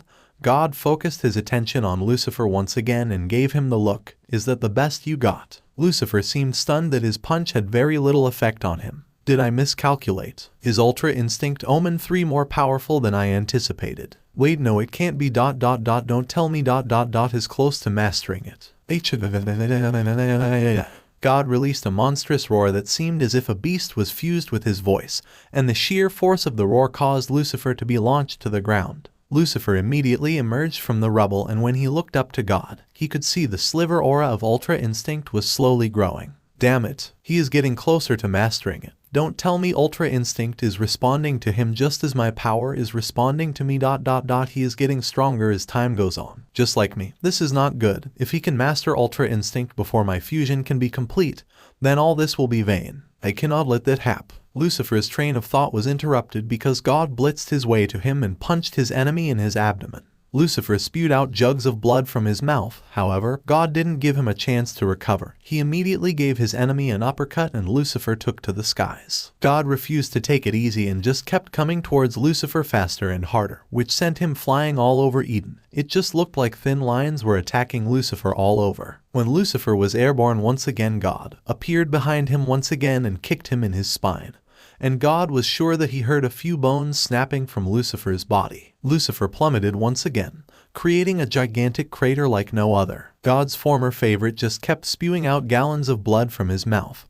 He couldn't move for a little bit because he could tell that his spine was shattered from God's kick. It was a good thing he had Trihex's power, otherwise it would have taken days for his spine to be fully restored. But due to him having the beast's power, the regeneration was happening absurdly quickly. Arg. Damn it, this is not good. That bastard has pinned me to a corner and is not wasting his advantage. It's no wonder Bahamut lost to him. Omen 3 is causing such trouble and Ultra Instinct is not even in its perfect form. I need to dig deeper into Trihex's power if I am to win this battle. God just slowly descended to the surface but made sure to keep his eyes on Lucifer, as for the king of the devils. Once he felt that his spine was fully restored, struggled to get on his feet, but eventually done so and climb out of the crater to face God once again. God, surrender. Lucifer, you wish. Lucifer launched a laser at God. However, the Holy One easily dodged it. All Lucifer could see was his after images. Lucifer kept on trying and they all resulted in failure. God just kept dodging until he was standing right in front of him. Lucifer looked visibly exhausted. His breathing was heavy and he was standing upright. God could see that Lucifer won't be able to hold out long. It was only a matter of time before he won. I will say this again, surrender Lucifer, God said with his cold eyes piercing Lucifer's very core. HMPH. You really think I will give up? After all I have been through. After all I have achieved. You expect me to just roll over and make you win? Yes, God responded immediately, and that calm and unfazed look he held was starting to infuriate Lucifer. That look. I have always hated that smug look on your face. Listen here, Father. I would rather die. Do you hear me? You will never see the day when I drop to my knees and beg for forgiveness. You and I are eternal enemies. If you want to stop me, you will have to kill me. Do you hear me, Father? And Lucifer couldn't finish his sentence as he felt an extremely sharp pain in his stomach. He looked down to see a holy sword driven deep into his body. He raised his head once again to look at God and began coughing out blood once again. When Lucifer's eyes looked into God's eyes, he could see they held a large amount of sadness and regret. What's with that pathetic look? Huh? Don't tell me you regret this. You know how it is between me and you. It's kill or be killed.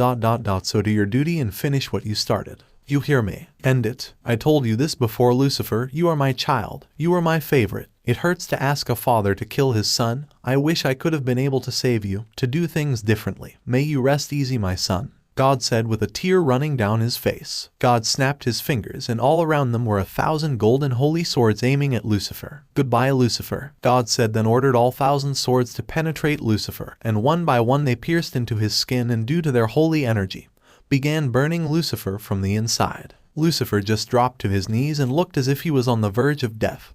He was a bloody mess with him having gaping cuts and wounds all over his body. Time to end this crucifixion. When God uttered those words, a gigantic holy cross appeared in the sky just above Lucifer. That's right. Do it. Embrace the killer in you. End it, Lucifer shouted while looking at the incoming cross. God just gave Lucifer one last look of regret before turning around and walking away. And so the holy cross began making its way towards Lucifer. Hey, where do you think you're going? Don't you dare turn your back on me. Watch me die. Come see with your own eyes the murder you are about to commit. Don't you dare run away from me. God just chose to ignore Lucifer and summoned his angelic wings and flew away from the danger zone as the holy cross was going to crush everything in the vicinity. Lucifer just kept looking up and smiling at the cross. The fact that his impending death was just a few meters above him didn't faze him. In fact, he embraced it. He enjoyed the fact he pushed God to kill. Pushed God to be a murder. He truly was the only one that could get under God's skin. Crash plus Earth massively shaking. God landed on the only mountain that was still intact from the intense battle. God didn't even bother looking at the destruction he caused.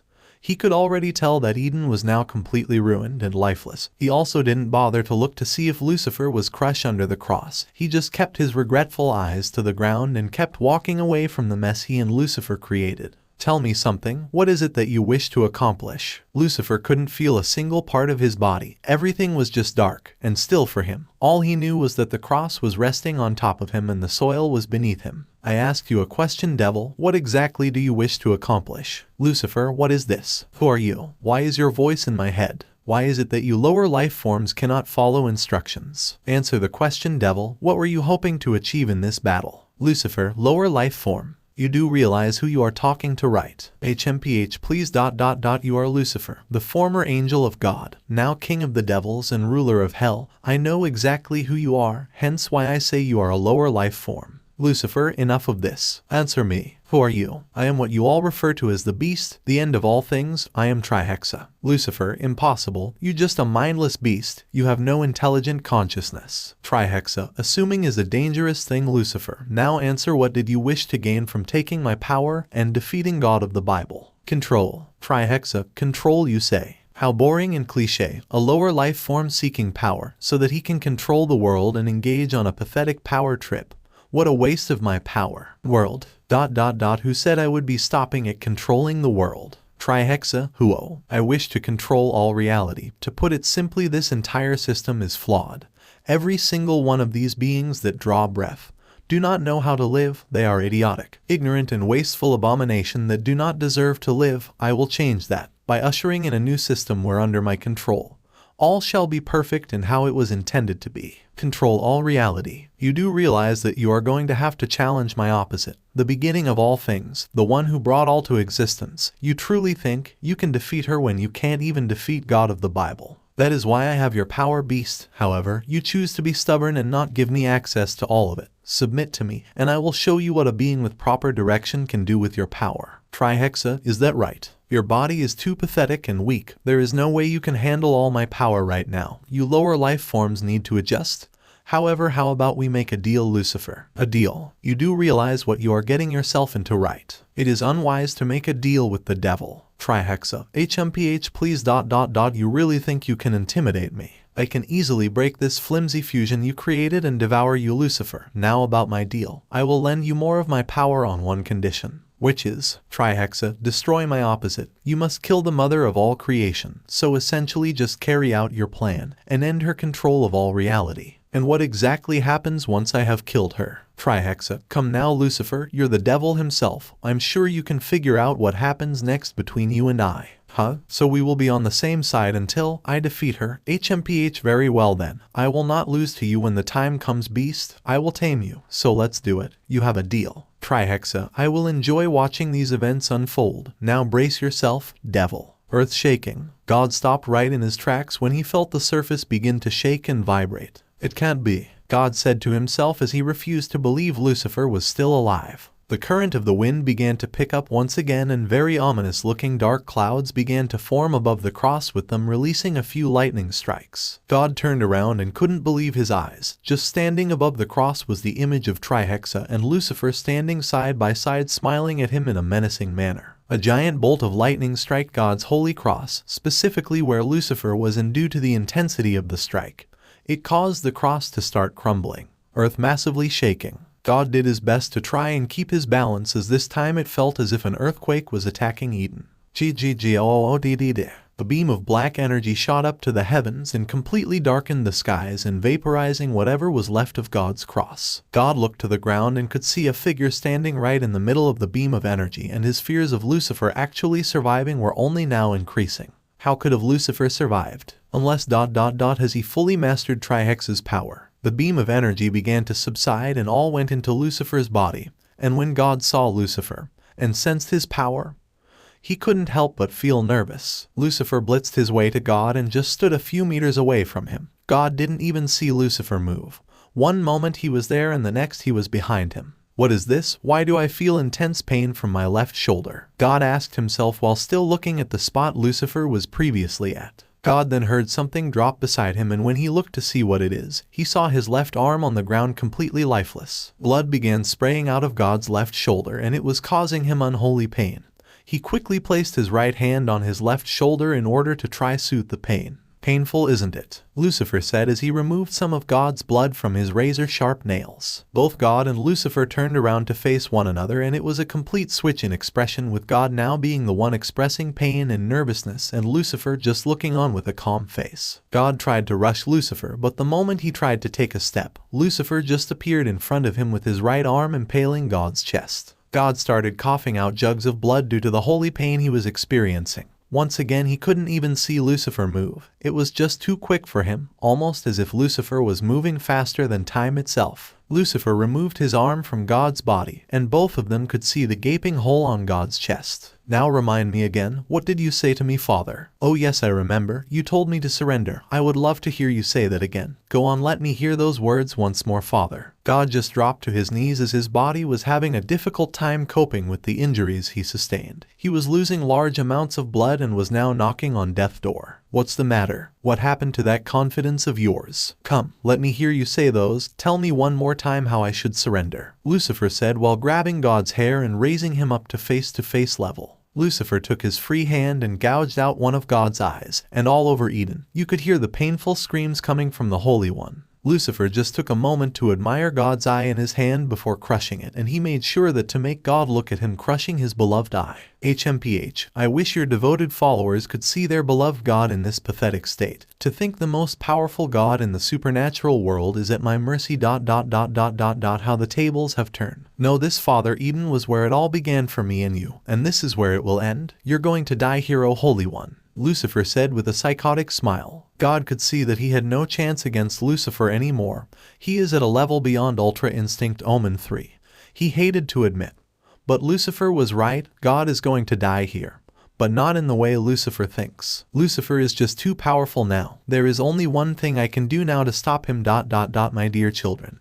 I know very well that you cannot hear me, but know this. All I ever want was for all to prosper in this world, for there to be winners, but it seems I have failed in achieving my dreams. I trust that you, my children, shall carry on my will and bring forth stability in Christianity. Take care of things for me, my beloved followers. God struggled immensely to place his right hand on Lucifer's forehead, and when he done so, it made Lucifer what on earth God was doing. What is this? Some pathetic attempt to attack me? Lucifer questioned in a mocking tone.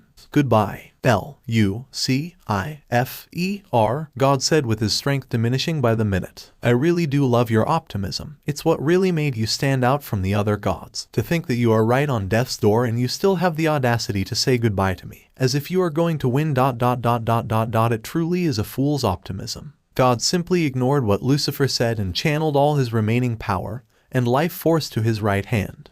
This is it. The gone beast. 1,000 seals. Immediately after God uttered those words, Lucifer felt a shock to his heart. He instinctively released God in order to try assess what was wrong with him, but God quickly took his right arm and wrapped it around Lucifer's neck. Lucifer's eyes widened due to the immense pain he was feeling, as he was wondering what on earth was going on with him. Arg, what did you just do to me? Lucifer questioned God in a rather panicky tone. It's my trump card. The 1,000 seals. I in exchange for my life. I can seal away any being. And no matter how powerful they are. Impossible. Not once have I known of such an ability. Lucifer said with his fear levels slowly rising. It was a gift from her. The one you wish to defeat. Lucifer, the mother of a creation. Indeed. As I said before. Goodbye, Lucifer. Back with Diana and Rizvam. So what happened next? Diana questioned as she was beyond invested in this story. Father could tell grandfather wasn't bluffing. Therefore he did the only thing he could do. Diana, witches, I see you really invested in this story. But anyway, father undid the fusion technique, causing him and Trihexa to split. Grandfather, due to his injuries, was too delirious at the time, so he didn't notice that father undid the fusion. This prompted grandfather to seal Trihexa and die in the process. Rizvan said while looking at his unconscious father. Diana, resulting in Lucifer surviving. Indeed, father was able to get out of that mess, being the only survivor to make it out of Eden. If Lucifer survived, then why is he in such a condition? Diana asked as she was wondering why the king of the demons was still recovering after all this time. Good question. When father undid the fusion, It resulted in much more damage than anticipated. Father was alive but barely. It would seem that if one fuses with a being that is greatly more powerful than them, it will result in possibly fatal consequences when undoing it. However, Father survived and used all the power he had left to escape the crumbling Eden and made it back to me and his demons. Diana, crumbling Eden. What became of Eden then? It's gone. The Garden of Eden is no more. It could not withstand the battle between father and grandfather, so know how exactly grandfather died. It is true that God sealed Trihexa with 1,000 seals and sacrificed himself, but most of the supernatural world doesn't know exactly how it happened. Rizvam said as he shifted his attention to Diana. So it was who carried on where he left off? Diana questioned while still looking at Lucifer with cold eyes. Indeed, we went into hiding and over the years the world simply forgot about us, and due to his inactivity everyone just believed that father died alongside grandfather. That is when I created the old Satan faction and have been moving in the shadows, slowly and carefully recruiting members for father's cause. The time will come when all this work will finally pay off. Diana's eyes began to widen in shock as she began to realize why Rizvam was collecting members and artifacts for the old Satan faction. Wait a minute. Don't tell me one of the main objectives of the old Satan faction is to undo the sealing of Trihexa and reunite the beast with Lucifer. Rizvam just gave Diana a devilish smirk as he was impressed Diana was able to figure out what they were doing. Very good, Diana. I'm impressed that you were able to guess what our plans are. Indeed, one of our objectives is to retrieve the Holy Grail so we can undo grandfather's 1,000 seals, and once father is fully recovered, he will fuse once again with Trihexa, making him the ultimate being once again. Diana couldn't even begin to imagine how powerful and dominant Lucifer will be once he fuses with Trihexa again. With God out of the picture, there was literally no one who could stop him. She even had her doubts that Madara could compete with a Lucifer that is fused with Trihexa. What's the matter, Diana? You seemed a little worried. Rizvam questioned while carefully analyzing Diana. Forgive me, I was daydreaming. I just can't imagine how dominant he will be now with God not being there to stop him. Diana said, trying to cover up for the worried look. She already knew Rizvam had his eyes on her. She cannot look even the slightest bit suspicious. However, she couldn't help but be worried. God, the most powerful of the gods, had to sacrifice his life just to stop Lucifer. He wasn't even able to kill him. She was wondering if Lucifer pushed God to sacrifice himself. What would he do to her beloved Madara Uchiha once he is fused with Trihexa again? Come, let's meet with the other members. We need to set into motion our next move, Rizvam said as he began making his way to the exit, expecting Diana to follow behind him. Diana just took one more look at Lucifer. The thought of killing him right now when he was vulnerable kept cropping in her mind.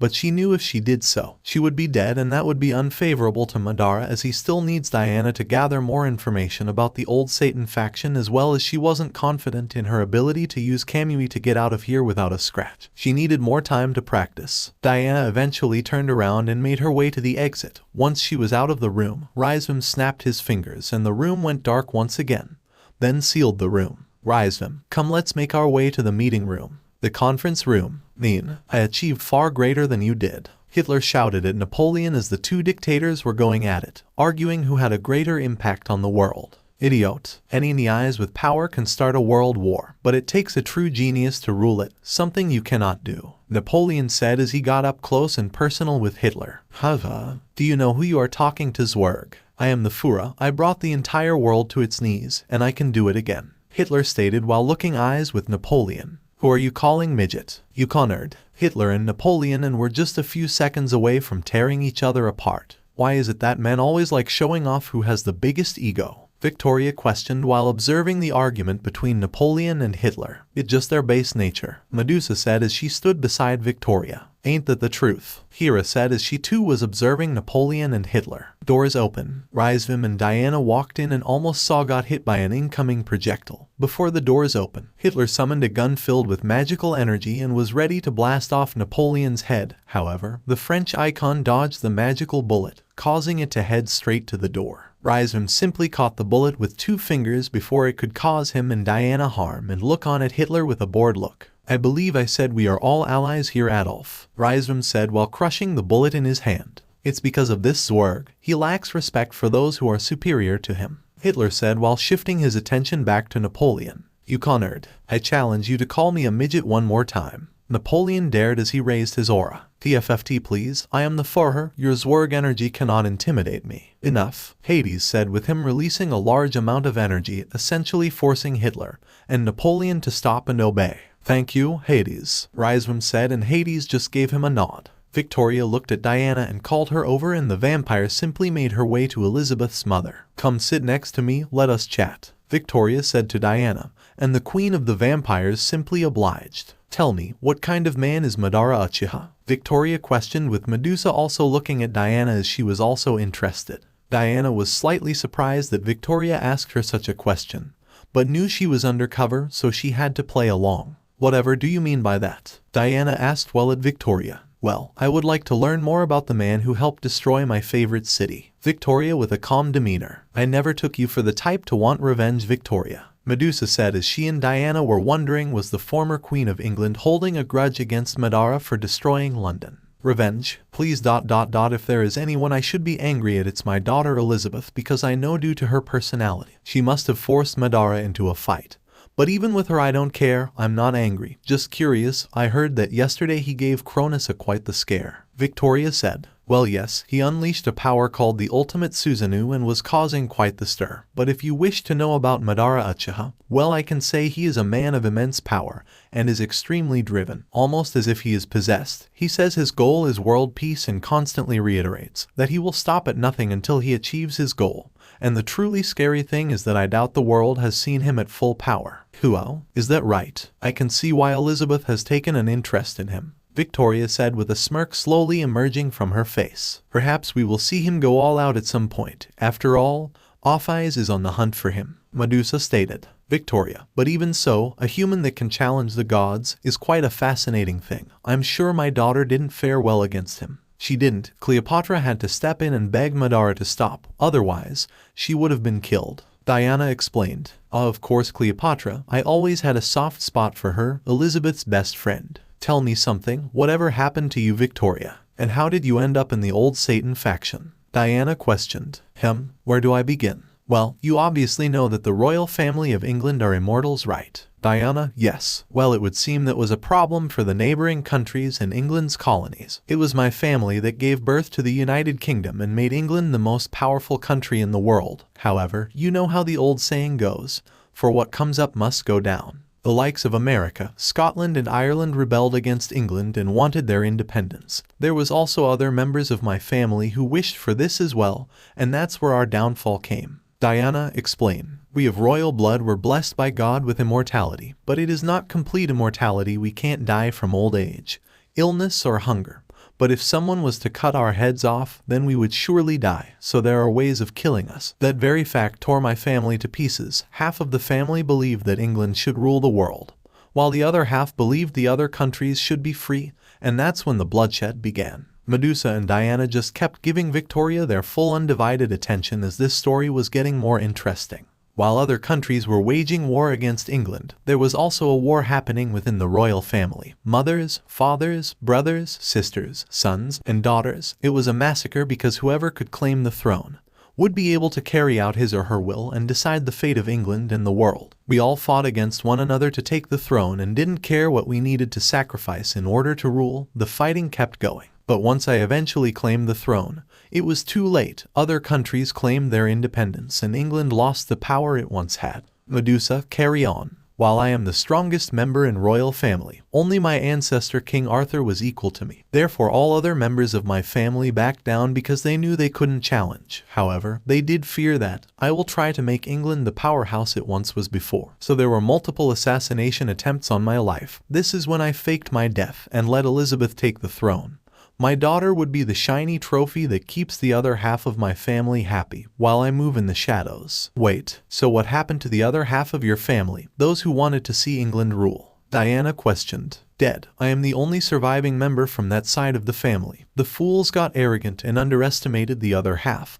That was their downfall. But in the end, the other half got what they want and believe I am dead. But soon, they will realize that I have been quietly plotting on returning to the throne. So for now, I don't mind Elizabeth running around and playing queen. Unfortunately for my daughter, it will not last long. Excuse me, ladies, but I appreciate it if you pay attention. We are now commencing phase 4 of our plan. Rhizome said while getting Diana's, Victoria's, and Medusa's attention. And that's a wrap. As usual, tell me what you think, so until next time. Uchiha Wannabe signing out, peace.